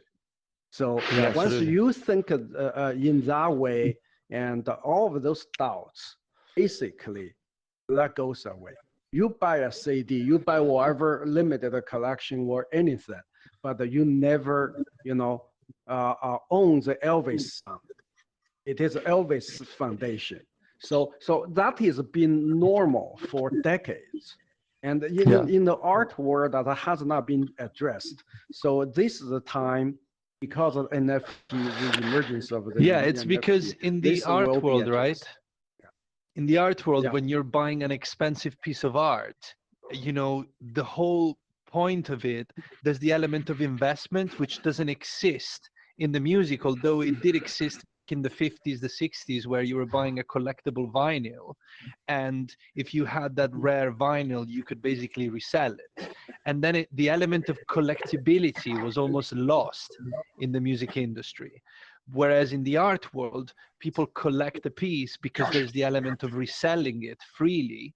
And then recently, in recent years, galleries have started imposing non-resale agreements. So another, you know, very valid point to what you're saying, Yale, is the non-resale agreements block you for a certain period of time from reselling any piece of art. And, you know, this gives stability to the market. This stops, you know, the whole flipping of collectors buying something and reselling it. But at the same time, it's kind of going in the direction where you're saying, where it's more accepted slowly that you own a piece for your own enjoyment and for your private own enjoyment. You cannot monetize that. The crazy part is that, you know, the art world is mainly based on monetizing something that you buy from an investment point of view, unless it's a decorative item. It's a decorative item, you know, people spend money on beautiful things that we all know they don't have a secondary market resale value. But in the NFT space, the whole concept is of buying something that also has a secondary resale value. And that's, you know, that's where there's always gonna be a slight conflict if the rights are too limitative and don't give you something that you are able to monetize in a secondary market. That's the real challenge, I think. Let me I think ask it is. that. Oh, go ahead. I just wanted to ask you actually, but please continue. Tell something if you have, and then I'll ask you. I mean, I think it's an interesting discussion as we think of the secondary market, especially for art as an NFT, because on one hand, it can be, you can have these no sale agreements, but the beautiful thing with the token and having the contract with is you can have a % of the secondary sales go to the artist. And I think it opens up a unique conversation of like, it's actually, and this is something we talk about in Solana a lot of, like, you buy this piece and you could buy this piece for 100 Solana, and I've seen people resell it a month later for 300. And the question is like, is that encouraged? Is it not? And talking to artists, I hear them always being like, it's great, because by selling it on secondary, and again, not a quick flip, but to see it appreciate, it shows you, it started because we're so early in this, it shows what the market values various pieces at, A, and B, it helps to reward the artists, again, as they're making passive income off their art, which is something that has never been done before. So I think it's but an how do you important feel conversation to have. about what Vito was saying, right? Like, how do you feel about the royalty? Is a great thing, and we all agree that it's the main and most valuable element of the NFT smart contract for artists. But then if you suddenly are telling a collector you don't actually own this NFT is actually a license, how would you feel as a collector, since you are a collector? Yeah, I mean, and that's where you get, it's a very tricky area for me. And one thing I see it happen with is with photography, especially. I've seen a couple big name photographers starting to come in, and a lot of folks are acquiring the pieces going, what ownership do I have over it? Do I get commercial rights to this? What is it now? And a lot of it is just like, just understanding, sometimes they're like, you just own this for the pure enjoyment of it. And I see in the space, some people are so okay with that, but it does turn others off. And I think it is a really interesting discussion to be like, where is that line drawn? Right. And I'm curious to see what everyone thinks. I haven't seen the royalty parts of that SolSea offers. Actually, I want to look at them, but I think like a set of standard, maybe multi-level sort of royalty, where you start with something that's strictly a royalty of personal usage only and enjoyment, as you said, all the way going to more complex full rights, especially with certain countries, with certain please. Maybe I could jump in and tell you like how the licenses on SolSea work, like these 4 levels of licenses. We just started extending them, and I'll give you a kind of a brief overview on how it works. We have 4 levels of licenses. I'll try to come from the top of my head, like for all 4. Like there is a clear distinction between private use and public use. Okay, so private use is something that when you acquire something, you get, this is a basic right that you have. Like you can always privately use things that you acquire. Okay, you can listen to your CD privately, you can look at your painting privately. And then we extend into the public use. Like what type of public use do I have the right to do, right? can I make an exhibition of a specific piece and put it out in the public? And why is this important? So if I'm, as an artist, giving you a right to publicly expose my art, then the context in which you're putting my artwork, me as an artist, really matters. So are you going to put my artwork in front of some stupid looking pieces, or are you put it together, you know, like with a really high valued art pieces, or maybe see some, you know, prominent space? This is where I want to see my artwork. I don't want to see my artwork in, you know, like in a boutique shop in you know, like some shopping mall. I want to see my artwork somewhere where it's, you know, like increasing in value. So then when we move from public accessibility, we go into the full commercial rights. So there is a fine line between all of these segments. And then, you know, commercial rights are, can I exploit the work by, you know, like by buying it? Can I buy and print t-shirts? Can I buy it and, you know, like put it on my car or whatever I want to do with this, and resell it? That's also important. Like I'm printing t-shirts and then I'm reselling the t-shirts. Here, there's an important aspect is enforceability of royalties from commercial rights. This is something that we don't have now. And who knows how we're going to make that happen? You know, like how am I going to know whether, you know, if I claim specific royalties from commercial right that I sold you, like how am I going to check whether you made billions, or, you know, you say, hey, I only earned 2,000 euros on this, you know, like, but how do I know this? So we have a long way to go for this. But if we see blockchain as a way to kind of stamp, you know, every movement of the NFT and the licenses and everything, maybe in 5 to 10 years, we will be in these chains of you know, resales. We will be able to guarantee even the commercial rights that get some royalties for the original artists. Yeah. So we see also important distinction between, you know, public private use and public full non-commercial public use. So these are the levels that we offer right now. But I have one more interesting thing to share with you guys, is that when we started building up this license thing on SolSea and in All.Art protocol, we started giving people ability to actually select whatever a part of within the license that they want to include in the license. But that turns out to be too much hassle for artists. They don't even understand, you know, like sometimes the basic license agreement, they're not lawyers. So, you know, artists don't them, like agreements.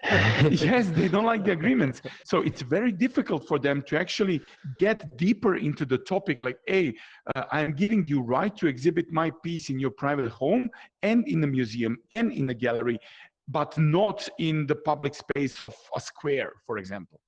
And you can't put that all in writing, and you can sell that type of license. But, you know, like, it's just too complex. We need, what we are working now on are actually wizards. You know, like click here, click here, click here, answer questions, and then you get automatically the license agreement that is right for you. And I'll end this. You know, I'm not the guest here, so you are the guest. But I just want to add one more thing, is like a single art piece can have multiple types of licenses associated to it. And that's same in the music, that's same in the art world, that's same in whatever, movies or whatever. So the same, you know, art piece can be used publicly and can be used commercially and can be used privately. We don't have a protocol that supports that yet. So we started to work on that, but then we you know, ended up creating a SolSea because that was the demand of the market, give us the secondary marketplace. But originally we started thinking about, okay, so there is a work, but, you know, maybe someone is willing to pay substantial amounts of money for this work to buy a commercial license, but there are people that are just fine with buying just a private license for their own need, you know? And then, like, yes, how I do think we the put level all of that together? Perhaps of being able to upgrade a license could, you know, be an interesting, you know, when you're buying the piece, you know, you're buying a basic license, and then if you want to make further use, you know, specific use of the piece, you can upgrade your license all the way to to basically be a gallerist, have the opportunity to exhibit somebody's artwork and you know, have it as part of your collections inside SolSea and etc. I just think to that point what you're saying is I think there needs to be a lot more education around it. I think there's just a complete lack of education. And I also think what you're saying, Vito, there needs to be explicitness by the marketplace or whoever is selling it, again, to like help the artist understand like what is it that you want to be sold or not sold, and then for the collector to understand what is it you are buying or not buying. So I think there needs to be a ton of education and a ton more being explicit, and we're so early, and I think there's markets for that. But I do think that, but yeah, I'm sorry. Will evolve, and what makes us select a SolSea is because it's a different license level. And our artist member look at that, and so this aligns with our common practice. We don't restrict the people who bought the physical art their right to resell that or whatsoever. But for the last 15 years, every piece we have sold, from a few $100s to $200,000, having the same license agreement. They own the physical art, but the buyer never owns the copyright. So the copyright stays with the artist himself. So this, what we're doing is this DAO now owns the copyright that we acquire from the artists. And you just mentioned, that makes a lot of sense. Different buyers can later upgrade to different license agreement. For instance, right now, we are using, we pick all our 34 pieces, the level 3 agreement for public display. And commercial display, or further on, they even want to acquire those unsold pieces. Right now, our pieces we put on, everything has already been sold, physically owned by some collectors or museums. But in the future, new pieces, for instance, and the NFT buyer can use them some certain ways. We're not going to get into detail for now today, but they might have a different way later. Says, I not only enjoy or wanting to own the NFT, I also want to own the physical piece. I think that can be a possibility in the future too. Yeah. Absolutely. So let me now, I think it's a right time to actually now shift the discussion about into the virtual world, right? Mm-hmm. Because we were talking about the NFTs, the license rights, you know, like the art pieces in real life, and how the gallery, you know, kind of works, and the collections that are stored now as NFTs. How do you guys perceive and see virtual worlds? Let me say this fantastic word, metaverses. You know, like, let's all hail to the metaverses, you know, like, but okay, we are in the metaverse. We are now, you know, inside of the virtual space. Do you see art moving into the virtual spaces? How do you see collecting when you have somewhere to exhibit it in the virtual space? Like, what will be the use case of an NFT once you collect it, you know, in a virtual space? And how do you see the whole space kind of progressing in the next couple of years, especially, you know, like having a large companies like Facebook, that is now called Meta, and, you know, Microsoft and Apple probably jumping in the train, and like all others. Like, what is the future of the virtual worlds and the art sector? Papa, maybe you can start. Sure. I think there's two areas to think about. I think one is the sort of like clout, and you've probably heard people talk about this before, where it is like right now, if you own a physical piece and you're not a gallery, you are just an individual, right? No one's going to see that piece unless, to say it's Yale's, unless I go to Yale's house and he shows me around, right? But now the beautiful thing with the metaverse is you have the ability to create a sort of digital gallery that you can have anyone from all over the world like this come over at any time and take a look. So instead of having it where like people have to come over and maybe 3 people see it a year, you have the ability to almost commercialize your own personal individual collection, to have it online, to have way more eyes on it. So I think that's huge as A. And then B, in addition to clout, and sorry if you hear the sirens going by, I'm in a big city. In addition to clout is the experience.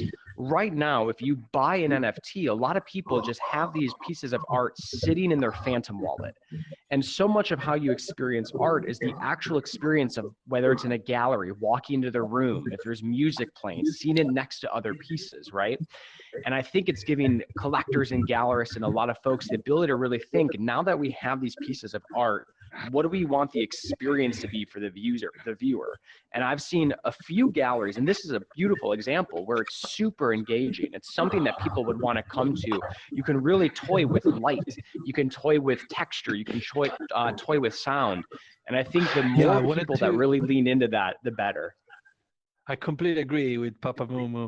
So basically, I think obviously in terms of showcasing your pieces, the most successful platform and app that's existed for the last 10 years is obviously Instagram. It's become, for a lot of collectors, it's become a place where they showcase their collections and so on. But I think the real change comes in the scalability, in the fact of being able to experience it in real size, in the right scale, which a lot of the art and the imagery on Instagram was not able to give you. That you might have bought a large 2 meters by 3 meters painting, and you post an image on Instagram, but it just doesn't give you that same effect when you're experiencing it by just simply watching the image. So like you said, being invited into curated spaces by collectors and giving collectors the opportunity to showcase their collections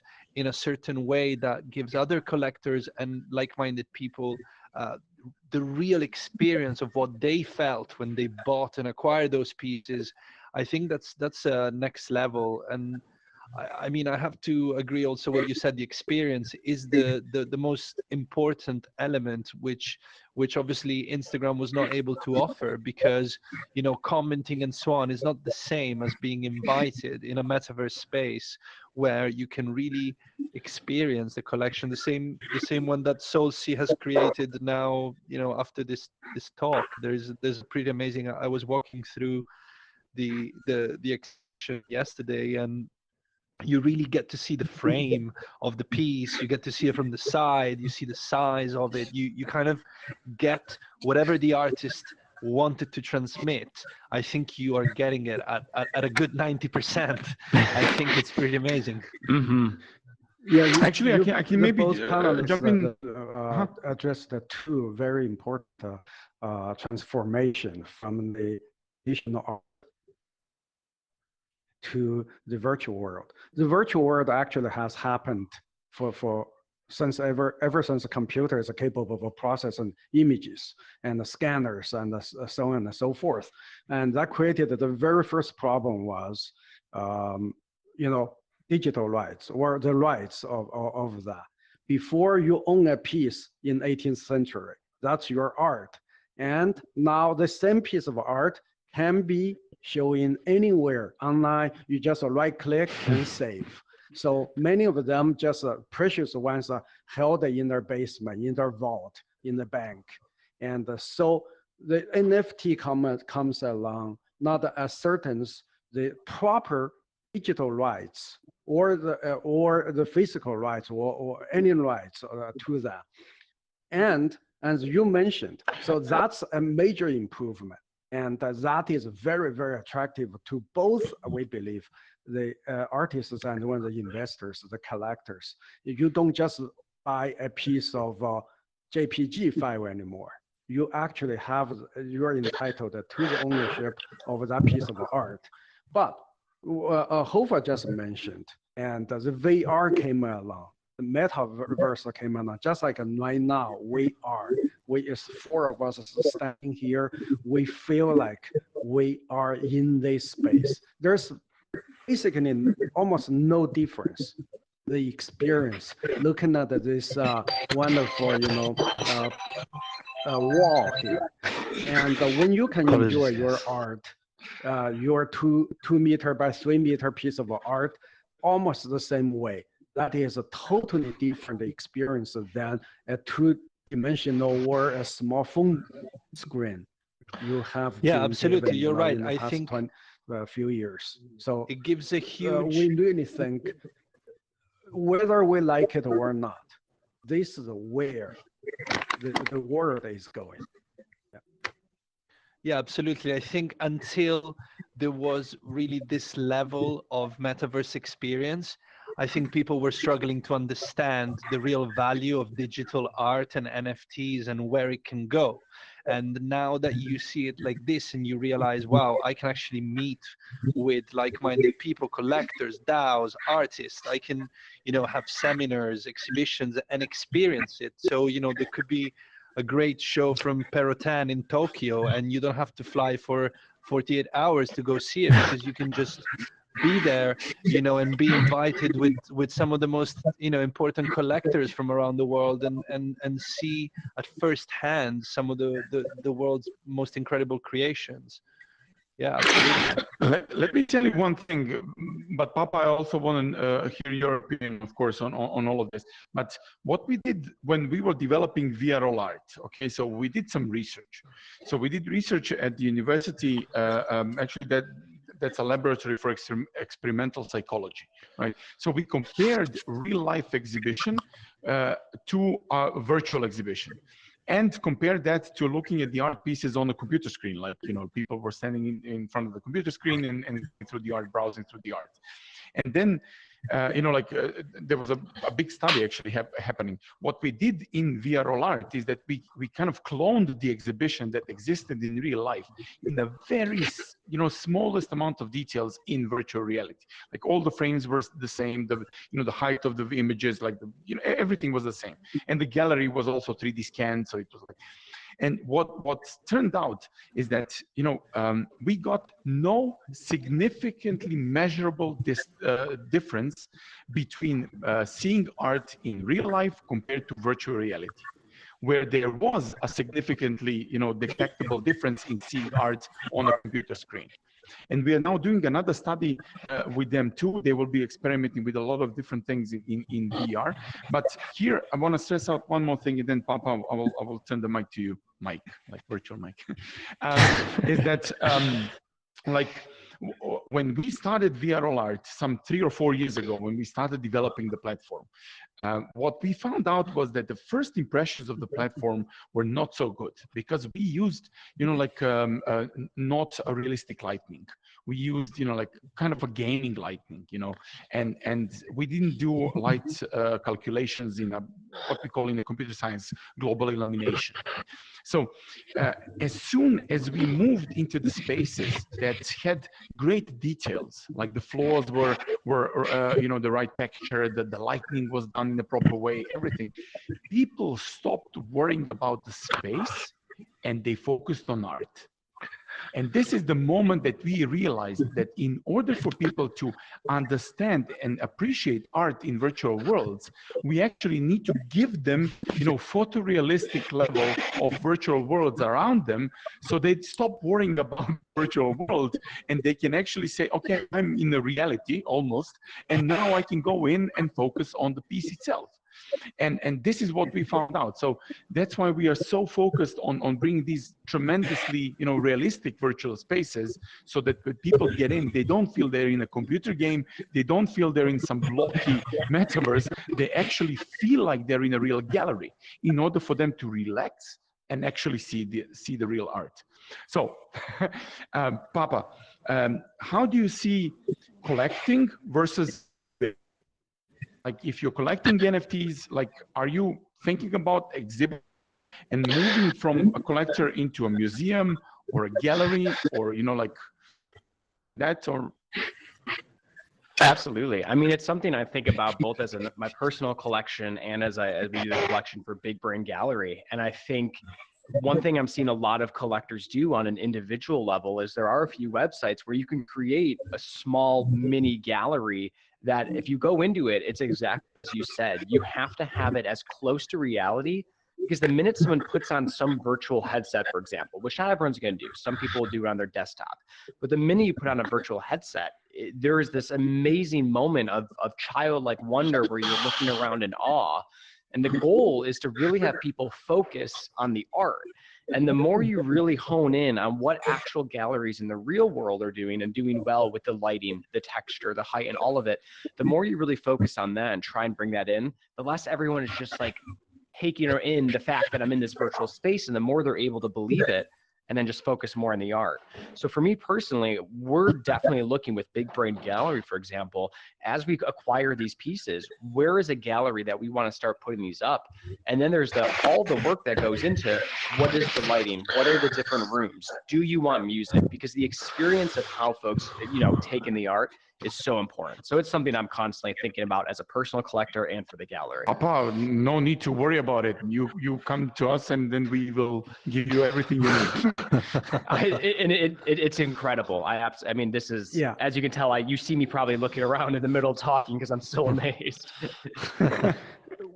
As I said, we found these two platforms you have created, the VR All.Art and the SolSea. That is so fundamentally different, not just only different from any other NFT platforms. You're onto something actually from the art movement and the NFT movement, you're leading something. So we would like to know from the artists and or the collector's point of view, the curator's point of view, what are the immediate roadmaps to have a tighter integration of these two platforms, both for the artists, the sellers, and ones for the buyers. How many of them are right now? They are on SolSea because they also wanting to enjoy the VR aspect of the whole package you're offering.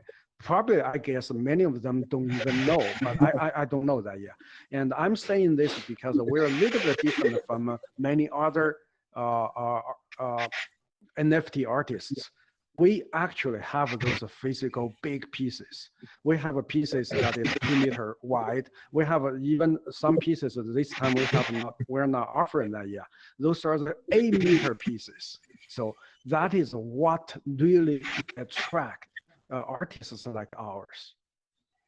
Well, maybe I can tell you just a couple of points so we don't waste too much time on this, because I have a couple of more questions I want to ask you. The next thing that we will release with VR All.Art is ability to buy art pieces in VR using Solana blockchain, right? So you enter inside, you have your wallet. The wallet is a bit difficult because you need to enter the secret phrase, and we are still looking into the ways we can ease the process of getting your wallet inside VR.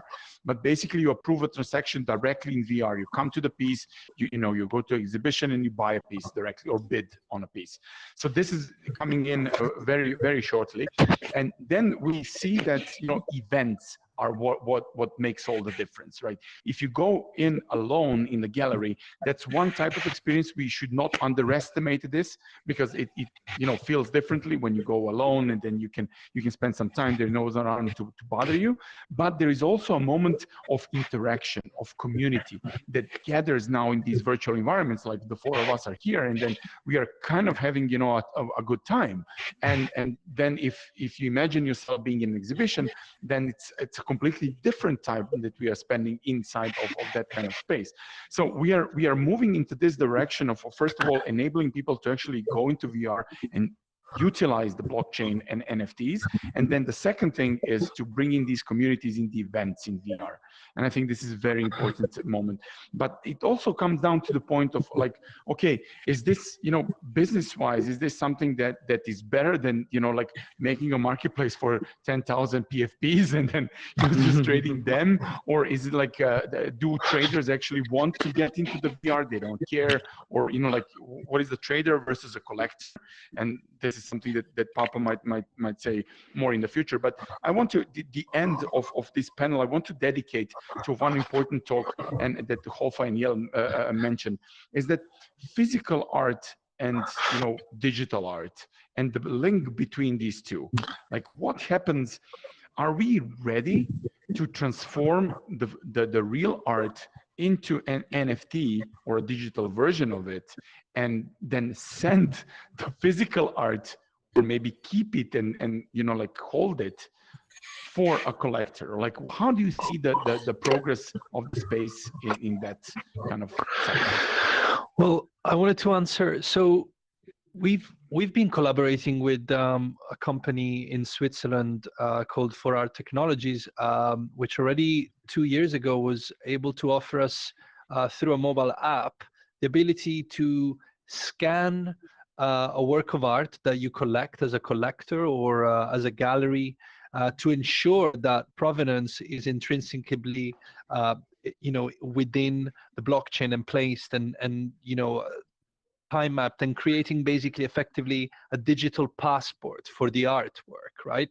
So they were achieving this by effectively scanning and doing photo. You have to have the piece lit in a certain way, well lit, and then you would basically take many photos and scan, and then at the same time you place a specific area within the piece that you set as a bit like a hidden password, an encrypted part, that this is just a nuance, a shade of the piece. It could be a specific area, it could be the signature, and so on. It's something that you remember, so that when the physical piece comes back to you, you can ensure that the piece is effectively the same one that you consigned to someone, that you gave to an exhibition, and so on. Because obviously counterfeit and it's a very big issue in the art world, as you know, especially when you're going into pieces that are highly collectible.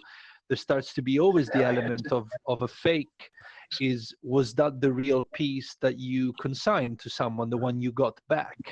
And there's been a lot of this. So I think absolutely technology that helps you to, first of all, validate, authenticate real works of art, and then, like Yale said as well, scanning and placing and recreating these pieces in the metaverse is, I think, a priority for the art world in order to create anything else from the future later on. So royalties and DAOs and everything, without this initial step and having this really well made from the start, I think it's crucial if you want the digitalization in a correct way and being done in the correct way. With NFTs, obviously the issue is much simpler, because if a piece is only an NFT, digital only creation, then that's the one advantage. But I think as soon as you want to migrate real world art into the metaverse, I think there has to be a thorough process that is followed by the creator, by the gallery, and by important institutions to digitalize the work the correct way. Well, to us, it is not whether or not we like from the physical world of the art world into a virtual world, digital world. It's not up to us. It has been underway. And the future, nobody can stop that. But not the technology is a problem, or digitalization is a problem.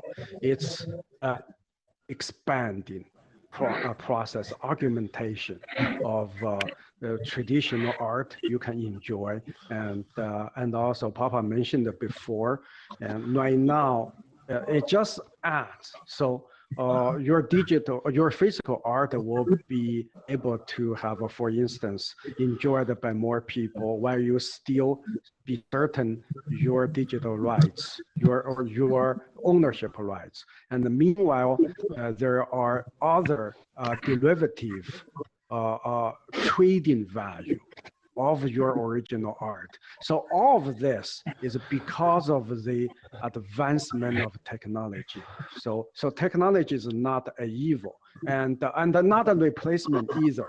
It's an augmentation. And we believe both worlds will coexist through the technology.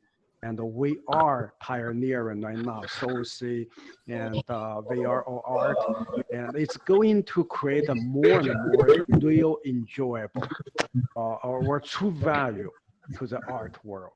So, Elio left us. Probably the battery died out on his headset, but we anyway have only a few minutes left. You cannot see me. Or am I back? Ooh, Yeah. it's like a No, ghost. you're a ghost in space. Yeah, we can. So Floating around. Okay, you are here, but virtually. That's cool. I mean, virtually on square. Virtually in this virtual world. Yeah. Yes. So, Papa, I want to ask you, like, you as a collector that you know, like, and as a kind of an NFT gallery collector, do you ever think about collecting real art as NFTs and then moving them into the NFT space, or like, how do you see this transformation? I mean, I think a big part of it is the onboarding, as we kind of mentioned. I know Yael was mentioning, and Elio as well, was onboarding artists who are just obviously outside of NFTs, and sort of working with them to learn how to bring that into the space. I think right now it's very easy for us to be in a bubble, and we forget sometimes in the NFT world that there's only a few, you know, hundred, maybe thousands, maybe even less hands trading the sort of value of the art. Welcome back. And I really think it's important to onboard new artists. So I think, as we mentioned before, the purpose of DAOs or galleries to be a launch pad to help launch these artists. And I also think buyers. I think there's an opportunity to actually bring in buyers from the real world and artists into the metaverse and the digital galleries. I think there's a huge opportunity there. And I think the more inclusive and education forward we are, the easier it's going to be. And I know if I onboard a friend to acquire art, if I tell them the artist, if it goes for a certain amount, will send you a physical piece, they're even more excited to actually get in for the first time, because then they get the token or the NFT plus a physical piece. So I think a big conversation needs to happen around how do we onboard collectors and artists. Let me then I wanted to add, so for example, in the Hoffa DAO with Artem Coin, we've done it in levels of staking.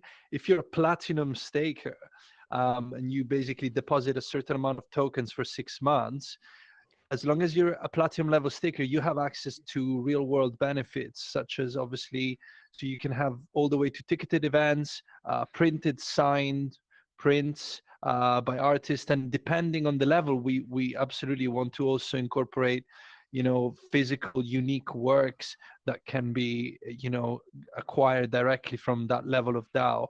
So it's definitely, I think, the most interesting element that you can do, combining token membership and levels of staking to achieve real world benefits. Yeah.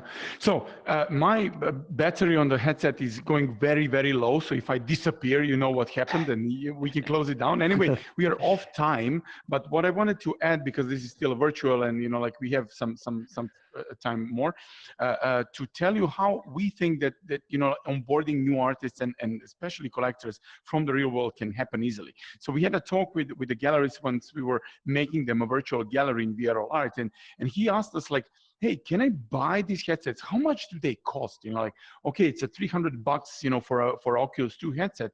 Can I buy 100 of them and send it out to all my collectors? I said, yes, why not? I mean, this is just, you know, like a very small amount of money compared to the, you know, the price of art that you are selling. So if you are selling pieces that are, you know, a couple of tens of thousands of US dollars, it's normal to kind of invest, you know, a couple of tens of thousands into, you know, VR headsets, and then to send it out. So this is one very important way to actually do something in the space to get people inside of the metaverse. So yeah, anyway, we need to close down the panel. Very quick question I have about the Metaverse, the Facebook Metaverse. And will this particular platform also be available cross-platform? For instance, if you're using NVIDIA headset, can you access this space, or has to be through this Facebook Meta Quest 2? Because of, that's a good question, Yao. Big part of China, they couldn't access this. A really good question. Actually, I got a colleague of mine plugging me in, so I have more power. So we can be a bit longer. I think that the whole fight between different metaverses, you know, like everybody wants you in their own metaverse. So they you know, Facebook doesn't want you to go into, you know, like I don't know, Microsoft or vice versa. I think that here comes down to a point of digital assets and ownership of an NFT as a digital asset. So All.Art is now building a 3D NFT standard that will be, you know, out in a couple of weeks, hopefully. And we want to give people ability to own a 3D NFT and not own only kind of a hash, but when you access the file that is behind, you know, the metadata, you actually can have and use this file in any metaverse, hopefully in the future. Very exciting, yeah. As soon as we move from you know, like metaverses being kind of closed wall gardens where you can use only the assets from that metaverse into an kind of an open metaverse standards where people can, you know, like utilize whatever is in their wallet, and you can read that as the Phantom wallet is now reading, or for example, Soulflare is reading all the data from your NFTs, then we can kind of push the Facebooks of this world and Metas of this world and Apples of this world to actually enable us to use the NFTs that we own inside of these virtual spaces. And I think that will be a big shift towards kind of the openness that maybe we you had can with create the some internet, type of new standard, just like a JPEG, you know, becomes a standard that can be displayed on any type of devices. So what you're saying, this will be something that is fundamentally, you know, useful. Yeah. So let's then have a couple of last words from every one of you. Maybe if you had something in your mind during this talk that you want to share with the audience, we have a couple of more minutes. So let's please, Hoffa, can you start? Again, thank you so much for having us here. Really interesting, you know, contributors and you know, Yale, lovely to meet you. Papa Mo, it's been really interesting to get your feedback also on from a collector point of view. For us, I just wanted to obviously say we're excited to see our exhibition on SolSea. You know, make this partnership as fruitful and long-standing as possible. And we are focusing very strongly on the multi-chain, on the cross-chain. As Yael was saying, we believe very much in doing a product that is universal and bringing the art world and the digital art as well to a place that comes together, that doesn't have boundaries of different blockchains or devices, and that's something that really brings people together. And I really look forward to seeing the new exhibition that's going to be on All.Art, and looking forward to meet you all again, guys, soon. And hopefully you come and visit us as well in London, or if you're in any of the art fairs. Keep in touch with you. Yeah. Yeah, and I enjoy our conversation here, and we touch off a few actually pretty quite significant points down the road. So basically, we would like to grow together with SolSea, with VR or art, because we believe we're right now, you're at the cutting edge of something, although it's at a very early stage, but it could become something that will go mainstream for the entire art and the collectors world and traders. Yeah. Thank you. Yeah.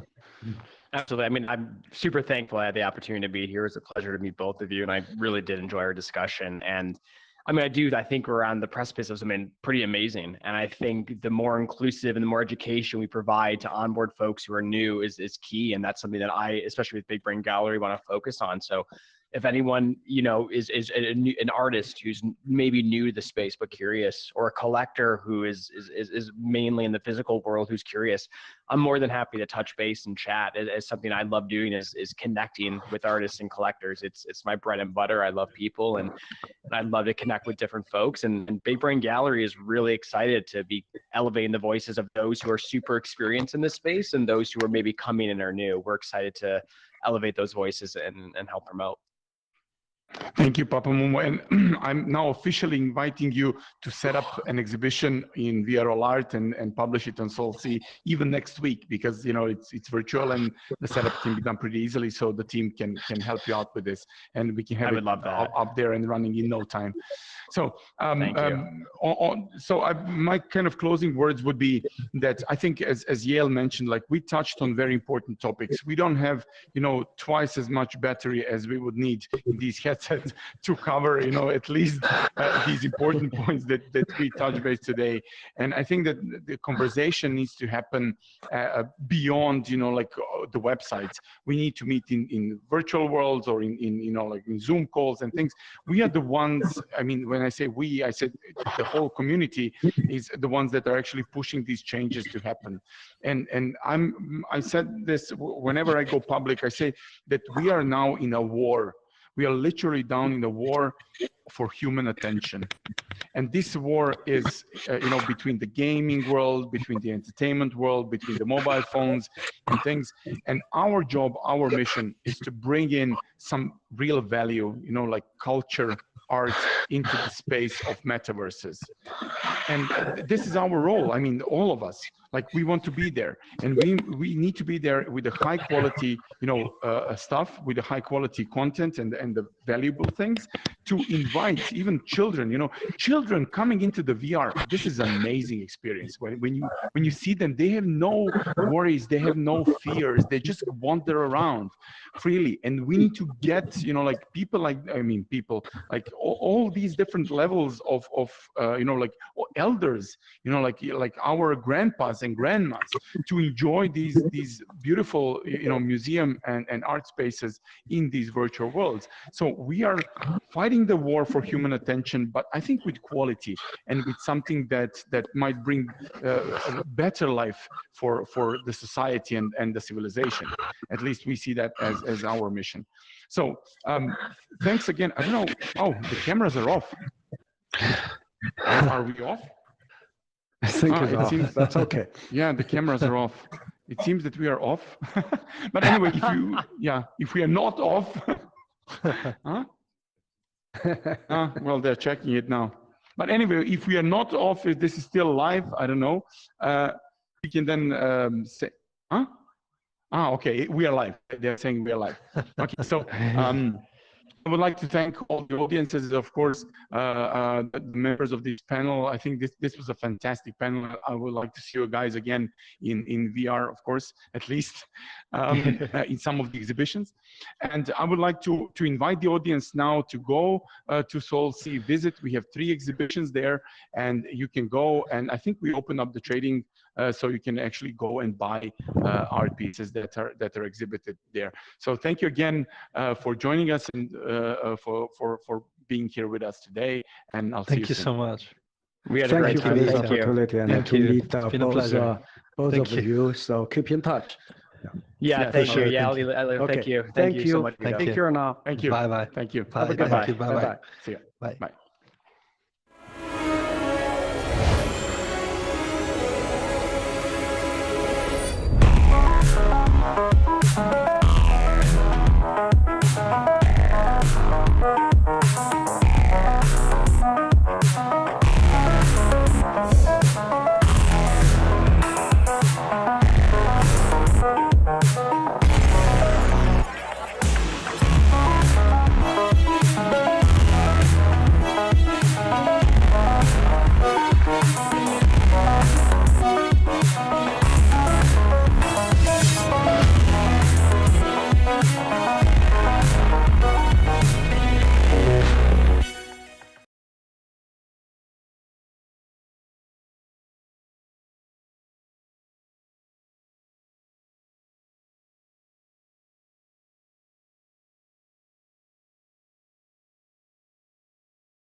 I feel like a lot of Solana projects have just black T-shirts and stuff. So, Yeah. So It's guys, Raj, like his, we are live. his costume every day, Hi all black. to hi to everybody. We are live in on YouTube and on Twitch. I want to welcome my tonight guests, Ben Joe, co-founder of Jupiter Aggregator and Mercure Finance. Joe McCann, like KOL, entrepreneur, angel, investor, startup advisor, NFT collector. You know, we can do this like for the ages. And my lovely colleague and you know, like art NFT, let's say evangelist. Thank you, Ivan. Yeah, I named this panel the Brave New World of NFTs because I wanted to talk like with you, like what is happening last year and beginning of this year, like how we are all evolving fast, and this fast evolving and what is happening, we have like the good and bad stuff. I want to make the combination mix today to talk about also a good stuff and like shilling how it's cool what we are doing, but also to put on the table the bad things that are happening in the space, rug pulls, scams, you know, projects without a plan, just money. Like we can start like with you, Joe, because you are in the epicenter of all of that, and you bought a lot of NFTs at the moment. Sure. So is the question, you know, what is good and what's bad about NFTs at this point? Like for me, it's like more like how you see it. So you were like you were here on Solana with collections, with art from the beginning. So how you see these new changes in the market and in the space? Are we going in the right way? Yeah, I mean, so yeah, I've probably been in the Solana NFT space, if not from the beginning, very, very close to the very beginning, and was fortunate enough to participate in a lot of the early mints for a lot of the blue chip NFTs that are out there today. I think just like in any kind of new market that exists, you're going to have a lot of speculators, you're going to have a lot of interest, and you're also going to have a lot of people that are unfortunately taking advantage of this kind of new art/technology innovation. And so I think that as sad as it may sound that there are rug pulls or there are people out there that are, you know, cash grabbing or conducting some sort of scam, unfortunately that's required for the health of a market to actually thrive longer term. We actually need to start to build in, you know, whether it's community related trust across the tooling in the ecosystem so that we can get a better sense of, you know, fraudulent NFTs versus authentic ones. I know SolSea has done a number of things to try to combat this, and I think that we're actually leading in this space, to be totally honest. So where we're headed, I mean, look, we've just barely begun. I mean, NFTs and Solana aren't even a year old yet, and the kind of expansion and creative capabilities of what you can actually do with NFTs has barely begun. You know, we are starting to now see big brands start to participate in the space. We're seeing new types of media be supported, etc. Jovane, sorry, Joe. Jovane, can you turn down the headset volume? I think there is a lot of noise in your... Yeah. I did. There we go. Yes, that's much better. Thank you. So yeah, so basically, like, just to kind of wrap it all up, is that I would actually say that things that are controversial or things that are negatively impacted in the NFT space, just like anything on social media or the internet, that actually gets a lot more attention than I think a lot of the good that's actually happening in the space. And so if you zoom out a bit, you can see a massive proliferation of not only tools and infrastructure, but also artists, creativity that are happening in the NFT space, particularly in Solana. So I think that this is a net positive. We've got a lot more growth ahead of us in the space. Yeah, thank you, Joe. And Ben, like you as a founder in Solana and somebody who were like in gaming and before that, like in a Web2 space, like how you see all of this craziness what we are having now in a Solana and NFT and Web3 space. Yeah, sure. So, I think the most interesting thing is this, and I think that this might be one of the most important problems to solve is this idea of this permissionless, decentralized world, where anyone, nobody wants to be sort of a gatekeeper to allow anyone to participate in any of these markets. But at the same time, there's a, when great projects, attract a lot of users and audience, there's this natural transference of trust. And we see this a lot with Jupiter, where people they trust Jupiter, they use Jupiter a lot, and so they assume that a lot of the tokens and markets that are on Jupiter are also sort of should have that same level of trust, right? And it's sort of not quite the case, because we're not trying to be gatekeepers for any market or any token, right? And so I think one of the important things is helping people to understand that and set those expectations. Like Joe said, I think we're really early, and I think I see all of us as pioneers. Where even if you're an NFT buyer or a token holder, we're not, the markets and crypto isn't sort of this super safe environment, like the regulated markets are in the US, right? So it's like, you do have to do your own research, but we're all in it together to try to figure out what is the best way forward. Vito, and you? What do you have to say as for this? I saw that you are typing something. No, I was typing. Just there is so much noise coming from you. I don't know where you're actually standing. I think right now. There's some background noise. You might want to try to leave the room that's broadcasting and maybe go to a separate room. That might be it. Yeah, I don't know. Are you in the central Vito, space? you can. Yeah, you can continue. I will get back then, in 5 minutes. Just continue with the team. Okay. Sure. Okay. Sure. So, well, Johan left me in a kind of a pretty, a difficult topic to handle. I'll ask you the same question then. So, what are you seeing in terms of, you've been early on in the NFT space, right? And especially in Solana, especially what you guys have done with SolSea and All.Art. So, kind of, can you talk a little bit about where things have been and now where we're at today and where we're going to be going?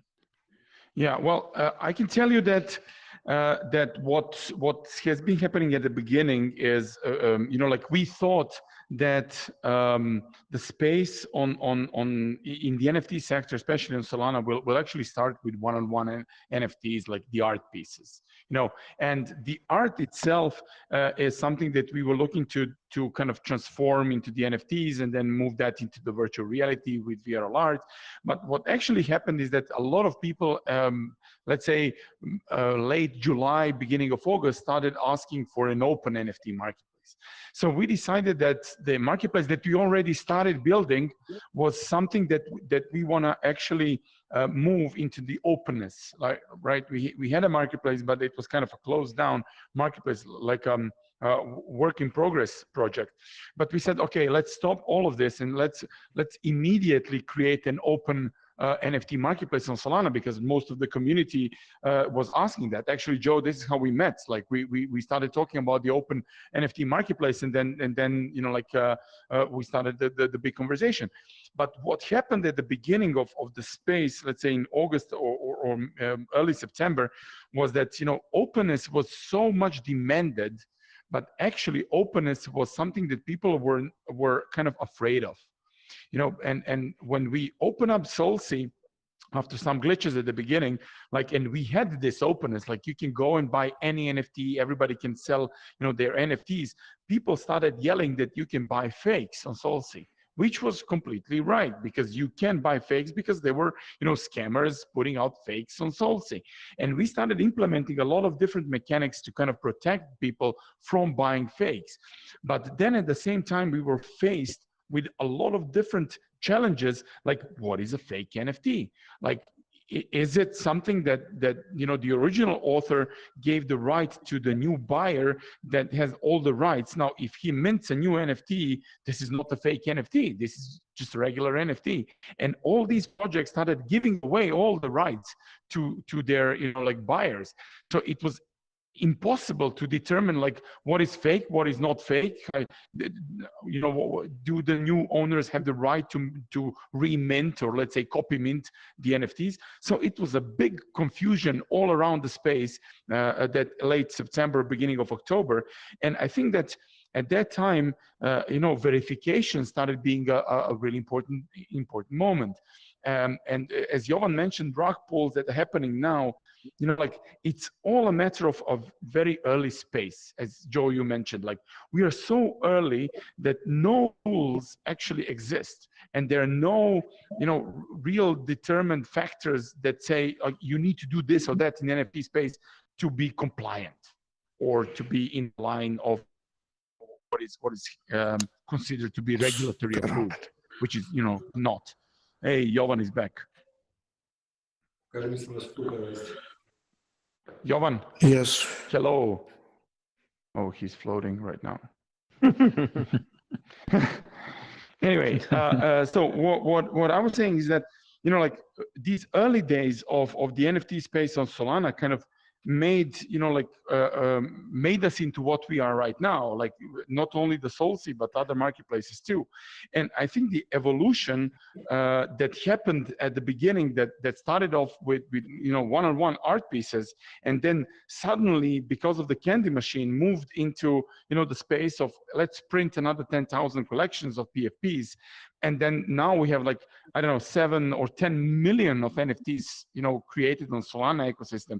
Now we are experiencing a slowdown in these NFTs, in new mints, and then we had a lot of rug pulls. People are afraid, and I think it will be transformed into a different space. And I actually hope that people will just slow down a little bit. No, I mean, just a little, and think about like what is the value of the NFT that you want to buy, and how do you, you know, also kind of judge and estimate and do due diligence on the team that is producing these NFTs, and what will be the rug pulls, you know, in the future. How many of the projects will actually rug pull, whether it's a soft rug or a hard rug? So I don't know, without Jovan to take the lead. No, yeah, maybe. Well, one of the things I was going to say is that I think you bring up a really great point. Is that like in the beginning, it was just like this, such a cool experience, because if you've minted NFTs on Ethereum, it's a very different experience than if you do it on Solana, right? Solana, it just feels like a much more seamless, frictionless experience. It's very, very cheap in terms of actually minting. You know, you don't have to worry about whether or not your transaction is going to go through in most cases. Obviously, you know, some of the mints had so much demand that the RPC providers actually choked up and caused some discomfort for the end users.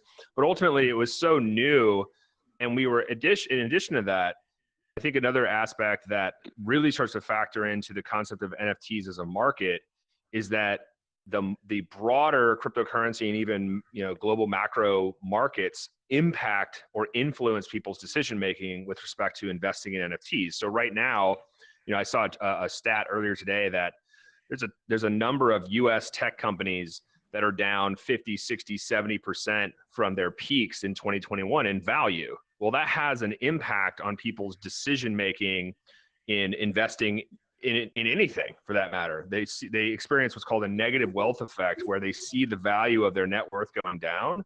And so that actually influences their decision making on whether or not they want to participate in things like a new NFT mint. It doesn't mean that the NFT mints won't come back or that there's a one-to-one correlation. I just think it's that one thing that people need to recognize is that the speculative mania that may have persisted early on in the Solana NFT ecosystem was also very consistent with what was happening with the broader markets overall, and that can influence their purchase decision making. Whereas now we've seen obviously a pullback across all markets. You know, there's a potential talk of, you know, Fed raising interest rates. There's all these other macro factors that are influencing the purchasing decision that will ultimately, I think, force us to get to the point that you're talking about, which is projects really being deliberate about the type of art they're creating, why it's unique. Projects really starting to, you know, talk about who they are, their backgrounds, so that the community feels comfortable supporting their projects, as opposed to, you know, yet another PFP project that's going to try to mint 10,000 at one sol with no real, you know, guidance or understanding of who the team is. I think that those continue to some extent, but over the long haul, I think those are actually going to start to get weeded out by the community. Yeah. Yeah, I tend to agree. I mean, I think this is true of all companies and projects, right? In a down market, right? The types of people who are looking for a quick buck to you know, to rug, right? It's just harder for them, and so they just go elsewhere, right? And what you have is just a lot of the people who stick around are like the long-term believers, the builders, the people who are going to invest in building a great community, building value, and adding to the ecosystem wherever they are. And then that quality will again attract, you know, the next wave of people who are interested in NFTs. And when the market kind of turns again, you know, we'll see like this huge growth, I think. Yeah. And I think there's a lot of exciting things happening in NFTs. Like I think all the people who are thinking about how to add value, how to add utility, both in the DeFi space and in gaming, is going to be really, really sick. I think it's going to be cool. So, you know, I can't wait. What do you think do about you think the from regulators will? Sorry. Oh, sorry. Go ahead, Vito. No, I was just wondering, when you mentioned utility NFTs, like we saw a lot of projects popping up with promising of you know, future revenues and things like that. Do you see regulators jumping into the space saying like, stop, you know, like what you're doing is a security or not a security? Like, because NFTs are completely, you know, unregulated. We spoke with lawyers that told us like, you know, buying and selling of pictures is fine, but what lies behind the picture is something that, you know, like, it's not yet determined, right? And the usage is not yet determined. It's a promise. It's kind of a nice story. So do you think regulators will come in? I mean, both of you. I don't know. Sure. I mean, well, so I mean, I'll chime in quickly. So do I think regulators will come into NFTs? Yes. Do I think that they're going to be targeting whether or not an NFT is some form of, you know, interest or income generating asset? I don't know. I think in the short term, they're probably more focused on, and this is certainly from the US perspective, they're probably more focused on the ability for money laundering to occur, which, you know, candidly, it's unfortunate that crypto kind of gets this stain of enabling rampant money laundering, when in fact, if you study the history of this, the investment banks have actually been the largest money launderers for drug cartels and terrorists, et cetera, for decades. That being said, it is an easy in for regulators to actually focus on something with respect to NFTs is going to be around, you know, the kind of illicit utility of it. What I think is really fascinating about NFTs as an asset class is that we're talking about, for the first time, enabling something of scarce value that is programmable in nature. And so you can actually programmatically determine, which we know from things like, you know, secondary sales and the percentages that go back to the creator, et cetera, et cetera.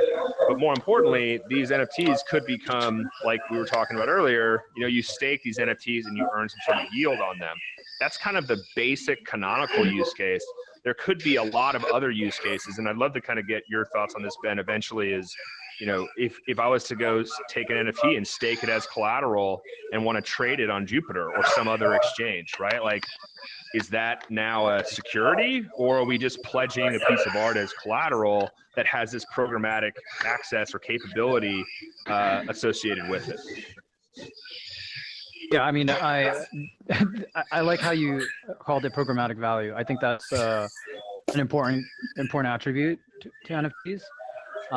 And it's broad, you know, it's actually defining it a lot broader than say like you know, the ability to generate yield on it, right? Which I think is a very, you know, it's a very easy thing that people are trying out. But like, I mean, I'm more excited about I think well, in DeFi, maybe more related to gaming, but I think a lot of what will attract the next wave of people is going to be more, it's going to be some combination of experience and yield, right? And the fact that like if an NFT has a utility that's also unlocking different experiences, or you know, like tiers of experiences, you know, within an interesting place within the metaverse, you know, it doesn't have to be yield generating, right? And then there's value on the open market for that, right? To that, you know, anyone, I mean, you can let the market decide how valuable it is, but so I think that, I mean, that it's infinite. The possibilities are infinite, right? And being programmatic, I think, makes it even more interesting. So for sure, like you know, Jupiter, I mean, we're interested in the NFT space, and you know, we're starting to experiment and do a couple things here, because I think like it's a really, like, NFTs and gaming are such a big draw for crypto audiences. They're growing so fast, right? And what I think is that, like, especially like these new, you know, play to earn models, right? And that means like people are going to accumulate crypto, even if you're coming in for gaming or for NFTs or the art or whatever, and you're going to eventually find your way wanting to do some level of DeFi, you know? So if you're accumulating assets, you want to generate yield, and you may not be like a savvy investor, but you'll want to participate. And I think the you know, one way I see like Jupiter playing a role is like, you know, being that bridge for people who want simple ways to kind of do more with their assets. Yeah. Cool, guys. Go on, you're back. I'm back. Yeah. Nice. Can you hear me? Welcome back. Yeah. Great. Yeah, I was like listening what you have to say, and it's really interesting to get this conversation and in this special atmosphere. I really feel honored that I'm part of this. I'm so excited, really.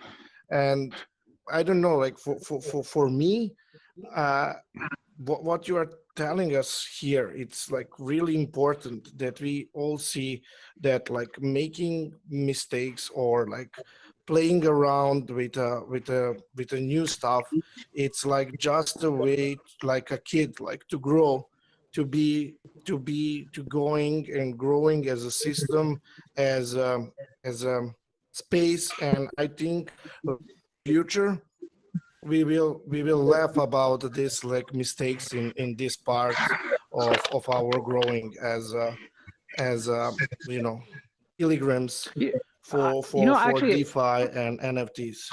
I would actually say I don't even see any of these things as mistakes. I think they're, maybe you can call them growing pains, but I think we're all figuring out these new models, you know. And I would just say that like the best people, like our best users and the best people who are the ones who understand like some of these issues around rugs and things, and they're a part of the growing process. They're giving us feedback. They're helping us come up with ideas and solutions.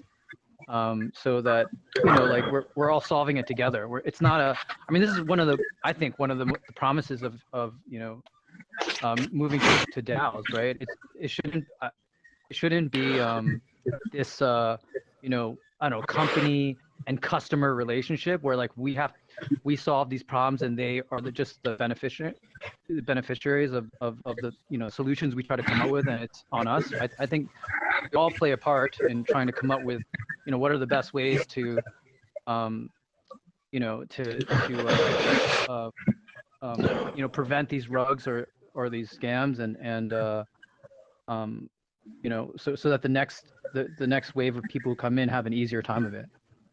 Yeah, I mean, I agree. I think I wouldn't even characterize them as mistakes. I think they are all, I think it's just part of the learning process of basically any new technology. I think the other thing that people need to recognize is that in a lot of cases, folks are taking a learned behavior of traditional, you know, customer relationship with, you know, something that they're purchasing, and they have this expectation that has existed for probably their entire life as to how that's supposed to work out. Hey, I bought this thing, I'm not supposed to get scammed, right? Well, at least here in the United States, if you go back to the 1800s, there was no consumer protection agency. There was none of this stuff was kind of in place, right? And so, you know, even as recent as the Bernie Madoff scandal in the United States, in a highly regulated industry like finance, it was still one of the most prolific Ponzi schemes in the history of the world, right? So what I'm getting to is that part of the frustration I think a lot of people are feeling is justified, but you also have to put it into context of what we're actually trying to accomplish. I mean, we're giving a panel in VR right now. This is a fundamentally different experience and will be going forward. It doesn't mean that we can't apply some of the learned behaviors of what, you know, a collector or a customer or a user should expect, but we should also be open to the idea that, hey, we're all kind of figuring this out together, right? And so there are going to be bumps along the road, but ultimately we're all kind of, you know, marching to the same beat of the same drum. So like, let's do this together and all learn from it together.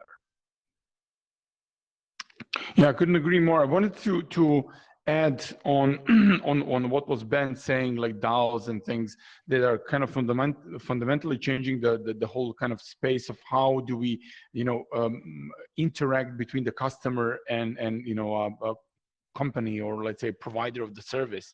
On the previous panel, I was talking to, I don't know if you were actually listening, it's like the panel was about art and NFTs, and it turns out that, you know, a lot of these art NFT collectors and gallerists, I mean, at least people that were on the panel were talking about actually joining the DAOs. And then DAOs are the ones that are kind of thinking about what they will, you know, invest next, what they will collect. Then the artists are participating together to kind of meet collectors, to organize their own, you know, art pieces as NFTs to learn from each other. So I think we are seeing a fundamental shift from, you know, like the old types of doing business into completely new types of actually interactions that are happening in this space. And my personal view that, you know, experience not only running SolSea and other, you know, products that we have, is that the difference between Web 2 and Web 3 now becomes obvious. And for me, it's like Web 2 was all about, you know, a service, and Web 3 is all about communities. And I'm not sure whether this will remain like that, or like whether communities will stay on power, let's say, and continue this trend. But, you know, like people are joining their forces in Web3 is kind of an unprecedented way of running things in space. And this is what we saw, like it's important, like what is your status inside of a specific community. Maybe this goes back, you know, like 200 years when this was important, like, okay, what community do I belong to, like, you know, like what is my role and position in this community. Now maybe we are getting back into this position where in a digital space we are kind of going through this phase again. But it is important that these communities are decision makers today. Like what is happening in these DAOs determines the next step in the NFT evolution. I mean, we saw it, and we were even late to understand this, to kind of be there on the front lines of the actual development while running basically almost like a Web 2 service, because SolSea is a marketplace run in a kind of Web 2 way, even though it was open. Now it's kind of semi-open.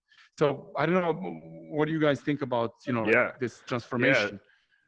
Yeah, I mean, you bring up a really great point. So there's a couple of things I wanted to touch on. There is that there is currently no clear definition of what Web3 is. Everybody, if you ask somebody, everybody will give you a different answer.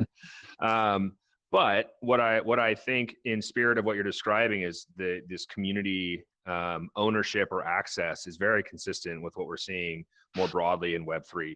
My view on Web3 is, I wrote an article about this last summer, has a lot to do with how it's effectively permissionless networks. And so on the one hand, you could look at things like DeFi and cryptocurrency as the ability to participate in these permissionless networks as a token holder. You are now actively, sort of participating or inactively participating simply by holding the token of a particular network. With respect to DAOs or NFT communities, that again is the ability for almost anybody to more or less participate. Granted, there is some gating, like if you want to get into Monkey DAO, you need to have an SMB. Okay, that's fine. But at the end of the day, there's a path for you to actually do that. And the notion that the community piece or the involvement with no real sort of gatekeeping is incredibly powerful. It's one of the reasons why my view is Web3 has a lot to do with open protocols basically being the future of the internet, and that enables folks to be building composable applications and communities on top of all of these permissionless networks, as well as things like NFTs, which are enabled by Web3 technologies. I think the last thing I wanted to point out, though, is that I've been involved in open source software for a very long time, and one of the aspects of open source that I think a lot of people are familiar with, or at least directionally familiar with, is the concept of forking. And so for those of you who do not know what this means, is you take the code, you fork it, you make like a clone of it, and now you've got kind of like your own sort of path for what you want to do with the technology. The difference is that in a lot of cases with open source technology, and I would say the open source philosophy applies to DAOs and Web3 in general, is that you can fork the code all you want, but you can't fork the community. But the opposite is also true. You can fork a community, and if the community leaves the core open source project or community, or the core open source project itself, if the community leaves that open source project tends to no longer have value. We actually saw this with Node.js and IO.js. If you want to go read about it many years ago, this is exactly what happened. Now, ultimately what happened with that fork is the community decided to move over to this new fork of Node.js, which meant the original Node.js, effectively its value went to zero overnight because the community was over here.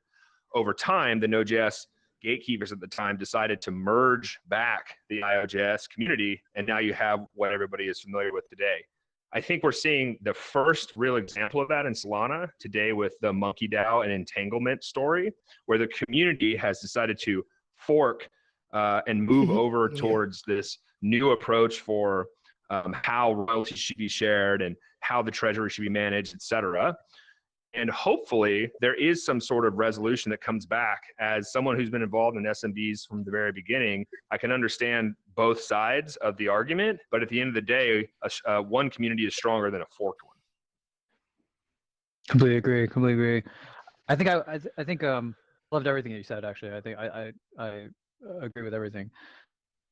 What thing I would add is that I mean, one reason why I'm a long-term believer in DAOs is that I think what's interesting is, like, I mean, people have been talking about communities forever.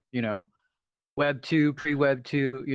what's different today, right? And I think it's this. I mean, one way I see it is like programmatic incentives, right?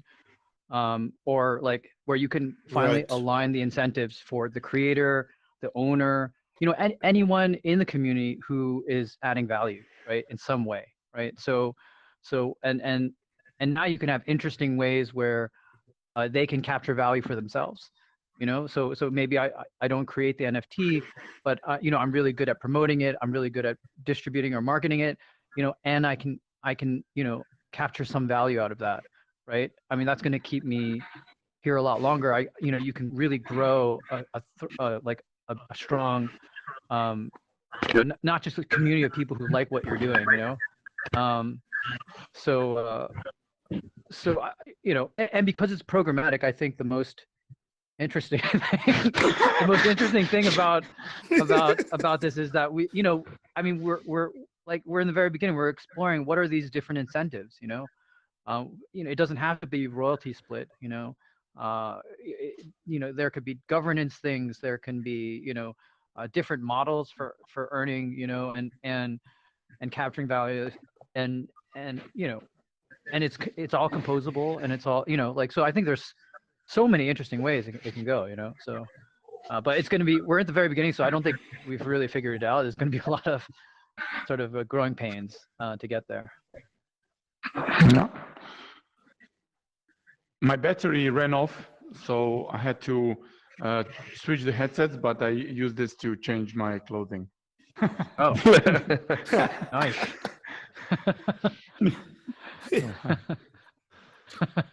Yeah, Ben, like you said, like the incentive schemes, and like how the community and the people who are with the project can add the value. I think that's the difference between what we have earlier and what we have today. And like also, like I read a little bit about like your history of entrepreneurship, and like what you were doing, like also how you think it's design of the products. When I say design, like user experience and user design, it's important, like for us in this moment, for getting on the next level of the products that we are building in this blockchain NFT space. Oh, I mean, it's kind of crazy that actually, I mean, one of the nice things about Solana is that the level of experience design is so far beyond, I think, what happens in Ethereum and other chains. And I honestly, I think like it's even more needed in crypto because there's so much people don't understand, and the learning curves are kind of high. And so, but you know, I mean, I understand the technical challenges of like coding for the blockchain, make it really hard, you know. And in like in the beginning, you're just trying to keep things simple, but that means it requires people to know more, you know. But I do agree that like a lot of this is I mean, it's all going to come down to experience design, really. Actually, at the end of the day, I agree. like, you know, so you know, the funny thing is though, I think Jovan, when we were talking too, it's like, you know, because we look at other projects and protocols. I mean, we integrate with a lot of projects, so like we're always looking at their SDKs, the code base, and everything.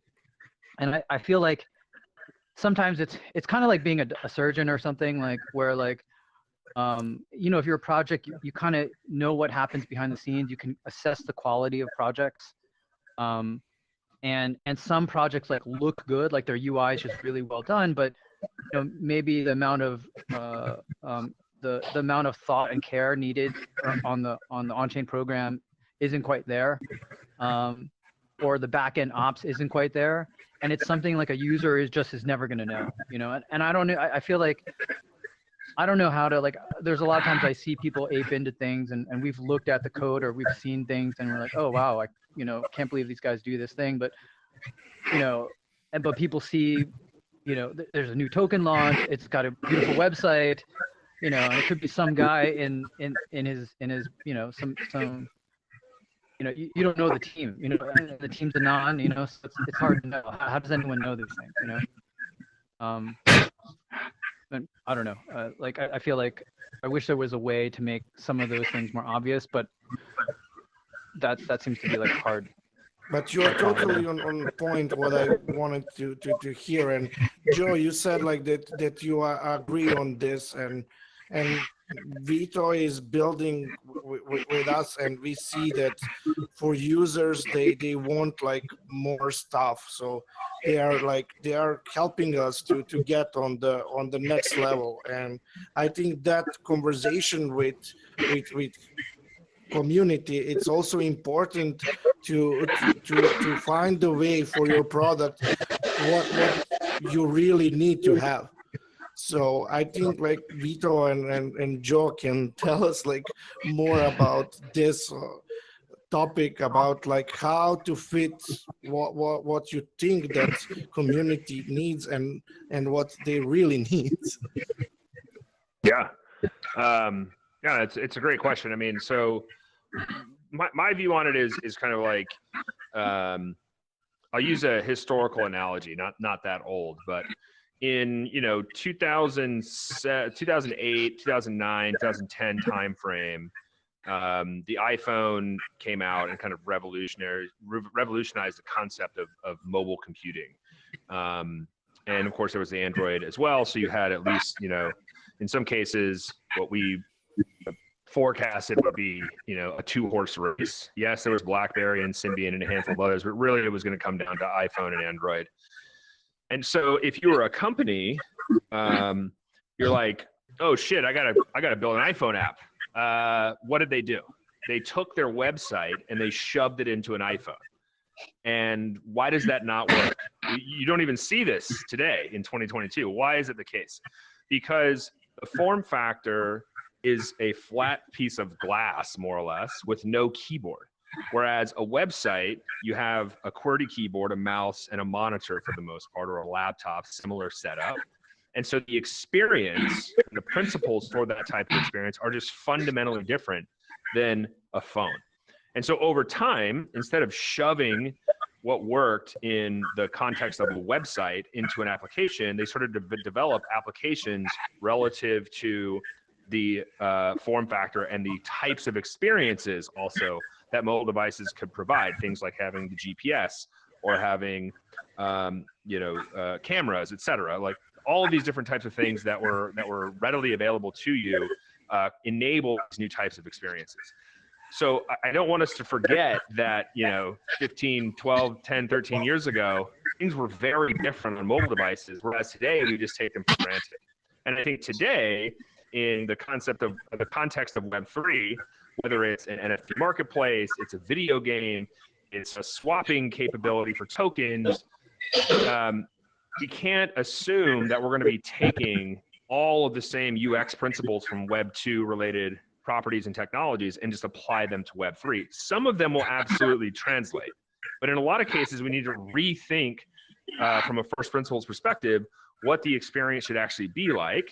A lot of this can come from your user feedback. And I'm sure, one of the benefits that we've had over the past, call it 10, 12 years of Web 2 and cloud related technologies is we now have really good best practices on how to kind of measure how people are engaging with an application. Where are they kind of dropping off in like a checkout flow, or these types of things are well-studied areas for user design and user experience research. We need to start applying that level of rigor and thinking to Web3 related technologies so that in 5 years from now, we will just no longer take we will actually start to take the types of experiences that we have in 5 years for granted as if we've already had them.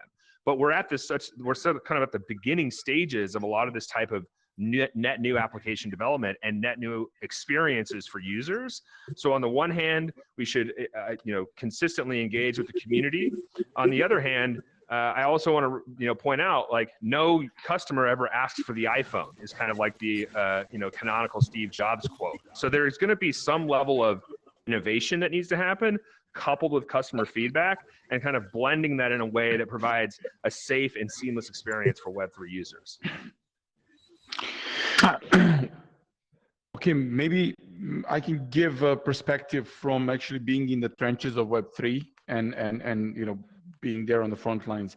So what we see is that there is kind of a number of users that is climbing up, is kind of reaching, you know, a point where it's slowing down, at least in the Web3 sense. Like you know, a lot of crypto natives that are interested in NFTs are now already on board. Like they tried it out, they you know, purchased some of the NFTs, and we are reaching a point where we need to engage with new users. We need to bring in, you know, new artists. We need to bring in new collectors. We need to bring in the wider public.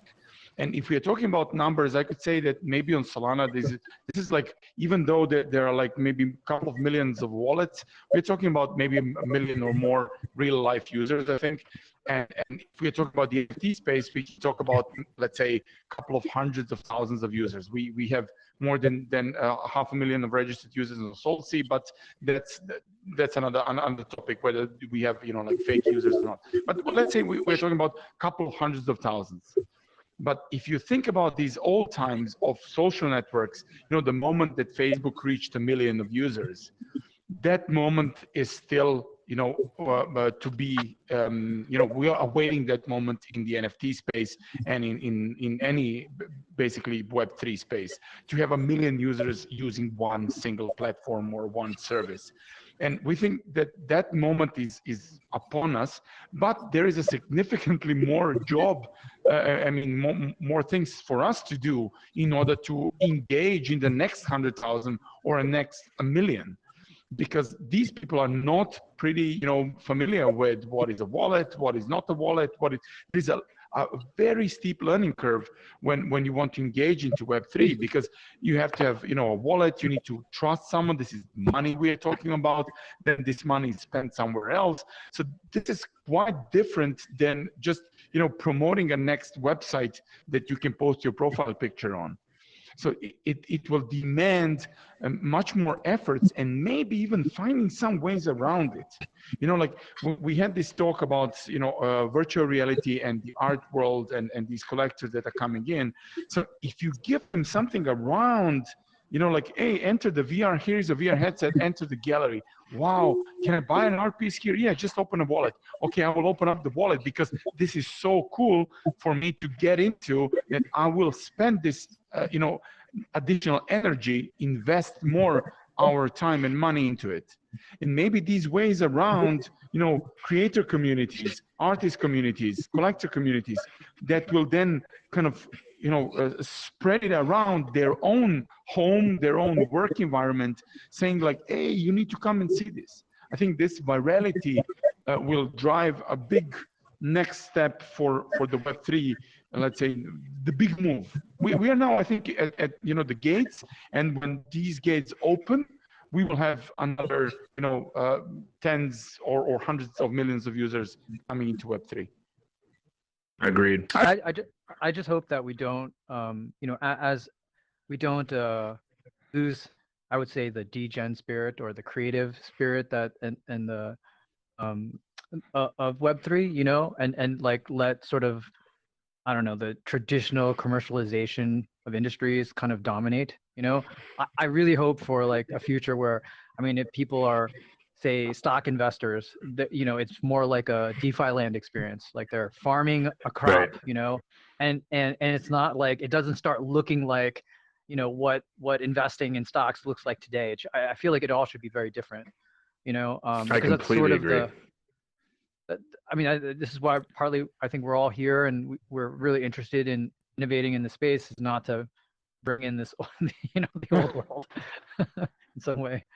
But Ben disappeared. Yeah, like what Ben said, like with DeFi farming, like with the crops and everything, like with DeFi land, it's a really good example of like this innovation, as Joe said, and like onboarding new people through gamification and giving them totally new experience, how they will, you know, make their rates, like interest rates and everything. I think, yeah, really good example, Ben. And like, I think like we are now, or I think, I don't know, I don't have the watch in the VR, but I think we are like around 1 hour of live stream, and I think like we can like close this this panel with every of you with way of thinking about the brave new world of NFTs, like how you see it, Ben, how you, Joe, see it, how Vito see it, and then we can close this after you three gentlemen's give me your opinion about this our brave new world of NFTs. Can you guys see me, or am I gone? We can hear you. Oh, Yeah, that's we can weird. hear you. Okay. We can hear you. I can see you. Yeah. Oh, you can see me? Well, that's interesting. Yeah. Oh, okay. I don't know what's going on. I mean, I'm happy to talk. I'm here. I'm here. I can hear you guys. Okay. Yeah. So who will start like with his vision of where are we now in this brave new world? Sure. I mean, I'll jump in. So I don't even know where to start because there's so many different avenues to go down with respect to the future of NFTs. I kind of try to think of them in various buckets. One is the kind of the art world. Clearly a huge amount of interest in high art or just the call it digital art space, and that crossover into NFTs. Traditional artists actually looking to cross over into NFTs for the art's sake. Then there's the kind of the financial utility aspect of NFTs, and what does that mean? Are you going to be able to utilize NFTs as collateral to lend against? I met with a team recently that is looking to build a protocol that will enable you to post your NFTs as collateral and trade on Mango markets. It's pretty novel. In addition to that, we talked about the potential for earning yield or making an NFT a truly productive asset as a form of, instead of just a form of like, an investment as you would as a piece of art. And then another bucket that I tend to look into, and I think this is an area that I don't think a lot of people are talking about because it may not be as attractive as the previous two categories, is actually the proliferation of NFTs with brands. And I think this is one area where Solana and Metaplex and the companies that are building on Solana and Metaplex in the NFT space are really going to thrive. And I'll give you an example why. So if you go to, Starbucks, for example, and they want to do a huge airdrop of NFTs to 10 million of their customers. Can they do that on a chain that's going to cost between $100 and $500 per mint of those NFTs? I think the answer is no, because the math just doesn't work out for that type of marketing or brand activation. And so Solana has the potential to enable a new category with respect to, direct brand to customer engagement through NFTs. We haven't even really begun to see what kind of creative exploration can be done there.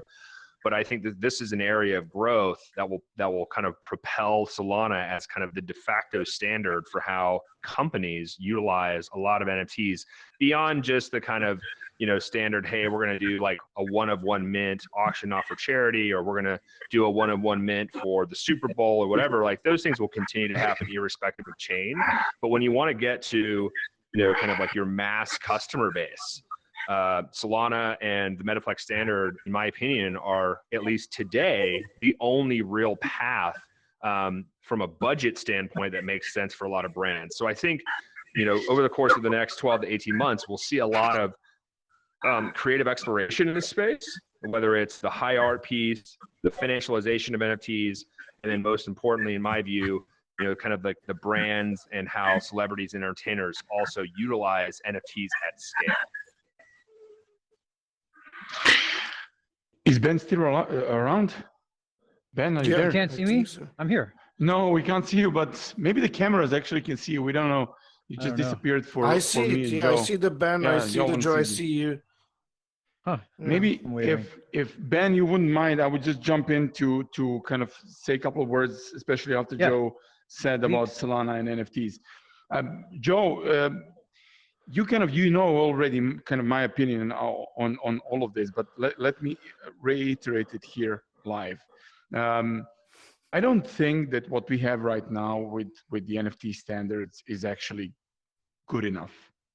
I think that the NFTs as they exist today and as they existed since their initiation, like on Ethereum, let's say, blockchain, are not well written, well thought of, because people spend a really small amount of time thinking about like, hey, you know, an NFT as a digital certificate can be used for this or that. They just made metadata and stored it off chain actually. Okay, maybe we are now utilizing Airweave, so it's kind of, you know, on chain, but basically it's kind of stored off chain in a JSON file, and then, you know, the metadata that explains what an NFT is or gives it functionalities is not really thought of. And we know this because we come from, you know, museum industry, from art industries, from these different types of music industries. We know what these industries need in order to have the NFTs that will work for them. We discussed about license rights and having a same NFT piece, different license rights for different audiences. And they're all interlinked together in through this piece that actually, you know, like you have 5 different licenses, but they're all the same NFT. And this is just one example. If we go into the music industry and if you want to onboard large amount of artists, and let me tell you, we are working with them. You can expect some of the big names coming in to SolSea and All.Art, but they need better. They need better NFTs. They need new types of NFTs. They need merch NFTs. They want to sell tickets by NFTs. They want to be able to redeem the ticket once they sell the NFT. So this NFT is used. So we need to way to tag this NFT. Like, there's so many infrastructural elements that do not exist yet, not only on Solana, but also on other chains, that we cannot get to 100 million users of NFTs unless we first solve these problems and get to a point where, you know, like the interfaces are easy to use, of course. But I think that when we talk about the NFTs, Solana is definitely our choice, and definitely, as you said, like something that will make possible for, you know, so many different use cases, especially for brands. But if we're talking, for example, for brands, you know, like, you know how it looks when you sit down with a brand. It's kind of a marketing agency creative talk, you know, like we had these talks in SolSea, you know, running SolSea. Like, they sit down and they start imagining things. They start talking about, hey, can we do this? Hey, can we do that? And we're like, yes, but, you know, like, we need to develop so you will be able to do that. But can we then, you know, like, we have 200,000 of these, and then we can add 10,000 of these, and then we give them all, you know, like t-shirts. And I'm like, okay, you give them t-shirts as NFTs? Yes, we drop them t-shirts as NFTs. And then what happens? Like, what do they do with these NFTs? Well, they can get the real t-shirt. Okay, so cool, but where do they enter their address for, you know, delivery? And we don't have that. We don't have that yet. Of course, we are building it, but that's another topic. The thing is that, you know, the infrastructure is not yet there. And I think a lot of these challenges will be solved throughout this year and next year. And then we can expect the new kind of wave of innovation to come into the sector, to use these tools and, you know, infrastructural elements that will provide them capabilities to do creative things, important things. Yeah, I don't disagree with any of that. I mean, but I think what you're identifying is quite literally, you know, the history of how creative and ad agencies have engaged with brands on new technologies for decades. And so, for example, when mobile came out, this was the same thing that the creative agencies did with their brands. They say, we got to do something really cool and wild, and we want to be able to do all these other things. And the reality is that the technology was still relatively new, you know. So if a brand wanted to enable people to, you know, if you walk into a Starbucks in 2009 with their iPhone and pay with their iPhone, that was impossible. Like, but it was an idea that they had that actually led to the market demanding this type of support for mobile devices and mobile payments. I think that's the same thing today that we're seeing with NFTs. And, like, you know, candidly, the Metaplex standard is imperfect, but it's been out for 8 months. It's not even a year-old specification. And so I think the benefit also of Metaplex being open source is that we can take the feedback from, whether it's artists, it's brands, it's musicians, it's people in finance, to start to influence the way that the evolution of the specification is going to improve over time because it's literally open source, right? It doesn't mean that every person is going to be able to land in the specification what they want or need, but there will be a community and a level of consensus around what is actually going to be included in the specification to enable the folks that you're describing, the musicians, the folks from high art, the brands, et cetera, so that we can start to build a broader set of creative activations for these types of NFTs. I think the last thing I'll mention though is that, and you really brought up a good point, is they've got all these ideas. They want to add t-shirts, they want to add, mailing them to people, or they want to be able to use them as tickets and all this kind of stuff. This is exactly the type of conversation we should be having to then delineate between what should be in the NFT standard, what should be in the spec, versus what should an agency provide, or what should an infrastructure provider provide. We don't want to shove everything into the specification, because what you'll end up with is kind of like what happened with, take a look at like the Java ecosystem. Right? The Java runtime is completely shoved with a ton of stuff, and it takes forever for this thing to get up and running. Conversely, we don't want to necessarily do that with an NFT specification. We want to have the spec be able to support things in a way that can then be implemented by the creative agencies, digital agencies, brands, and et cetera. I agree. Completely. Wait, where the I don't know if cameras you guys go? can see. Are we done? Yeah. Are we done, or what's going on? No. No, Ben? Now the cameras Can you disappeared. Can you guys see me? I still can't see you, Ben, but we can hear you. All right. Yeah. Well, I just we are wanted to. live. Yeah, we're okay. We're live still? Oh, okay. Well, interesting. Can't see the camera. Yeah, well, I see everybody. I just wanted to offer a different point of view. The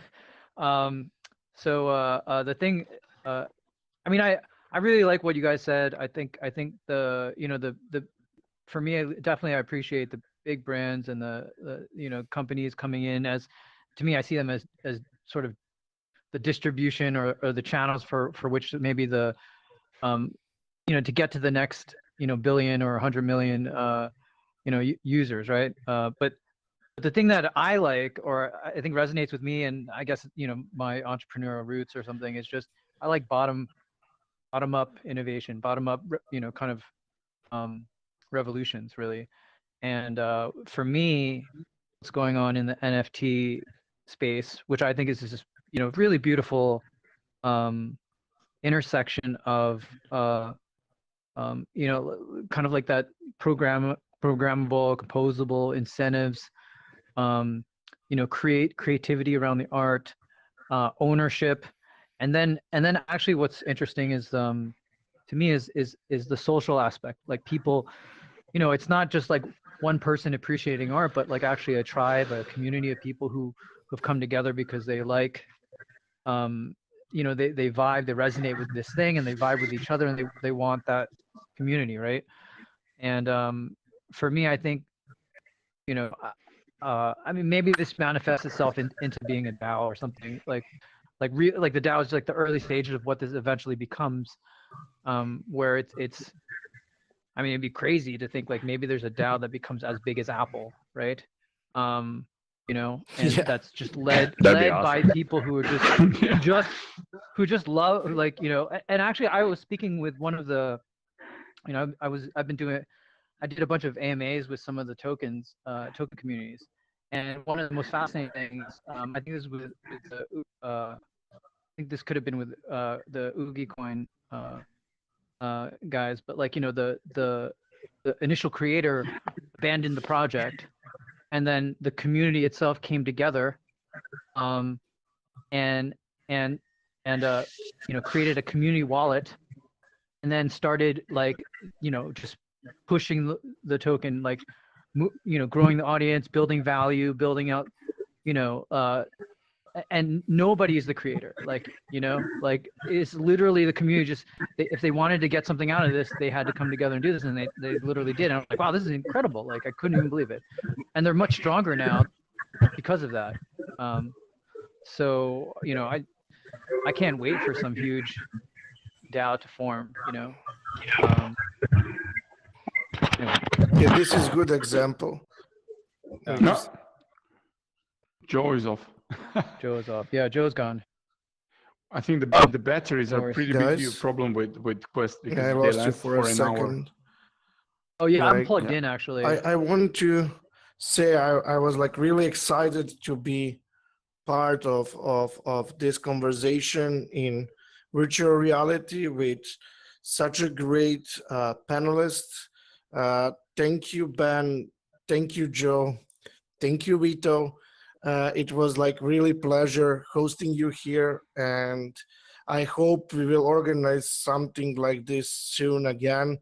And I think this is really great stuff to explore and to have like more chat about the things that we are covering with our daily life and work. But this is like more about the vision and bigger story. Thank you, guys. If you have Yeah, something thank you for to having me. say, and then we can go. Yeah, I can just say, of course, thank you in the name of All.Art and SolSea for everybody that was joining us also live. I hope that cameras are still here with us, and thank you, Jovan, for taking the lead. Ben and Joe that disappeared, and Ben is a ghost right now. But I just wanted to say that we should kind of have these. We will experiment a lot more with these virtual events, and to close down the conference, I could say that this has been tremendously new experience for all of us. We all did in our lives, Jovan, myself, and the team that is behind the scenes in Dubai and also in Belgrade. We've done events, like we've done conferences, we've done live events for brands and things, but we never experienced something like this. Like meeting in VR, having the panel after panel after panel in VR. We could do so much more with these virtual events. Like we can have these exhibitions that are then, openings of the exhibitions that are live from virtual reality, where people meet from all around the world in one space, have a conversation. Then there is a panel. Then there is a kind of a kitchen, like we having a party, and then there is a kitchen there. And then, like the camera comes into the kitchen and it's all live on YouTube when avatars are talking in these virtual spaces. So I think that we will see more of these kind of experiences, especially because some of them we're going to build and kind of experiment with. So thanks again for everybody, to everybody, and I'd like to welcome you on the virtual exhibitions on SolSea, and follow what we're doing. And Ben, thank you again. And Joe, I mean, probably you're live now on YouTube, but yeah, thanks, Owen, thanks. Yeah, Vito, Johan, thank you for inviting me. Much. Yeah. Cool. Like I can't wait for the next one. Please feel free to invite me. I think it'd be cool, by the way, if our avatars were NFTs, and maybe I could have like my favorite NFT. They will be. They will be very soon. That would be insane. So, yeah. Cool. Yes. Awesome. Okay. Thank you, everyone. See ya. Bye. Bye. Like they say, like this is folks for tonight, and hope to see you soon. Bye. Bye. Bye.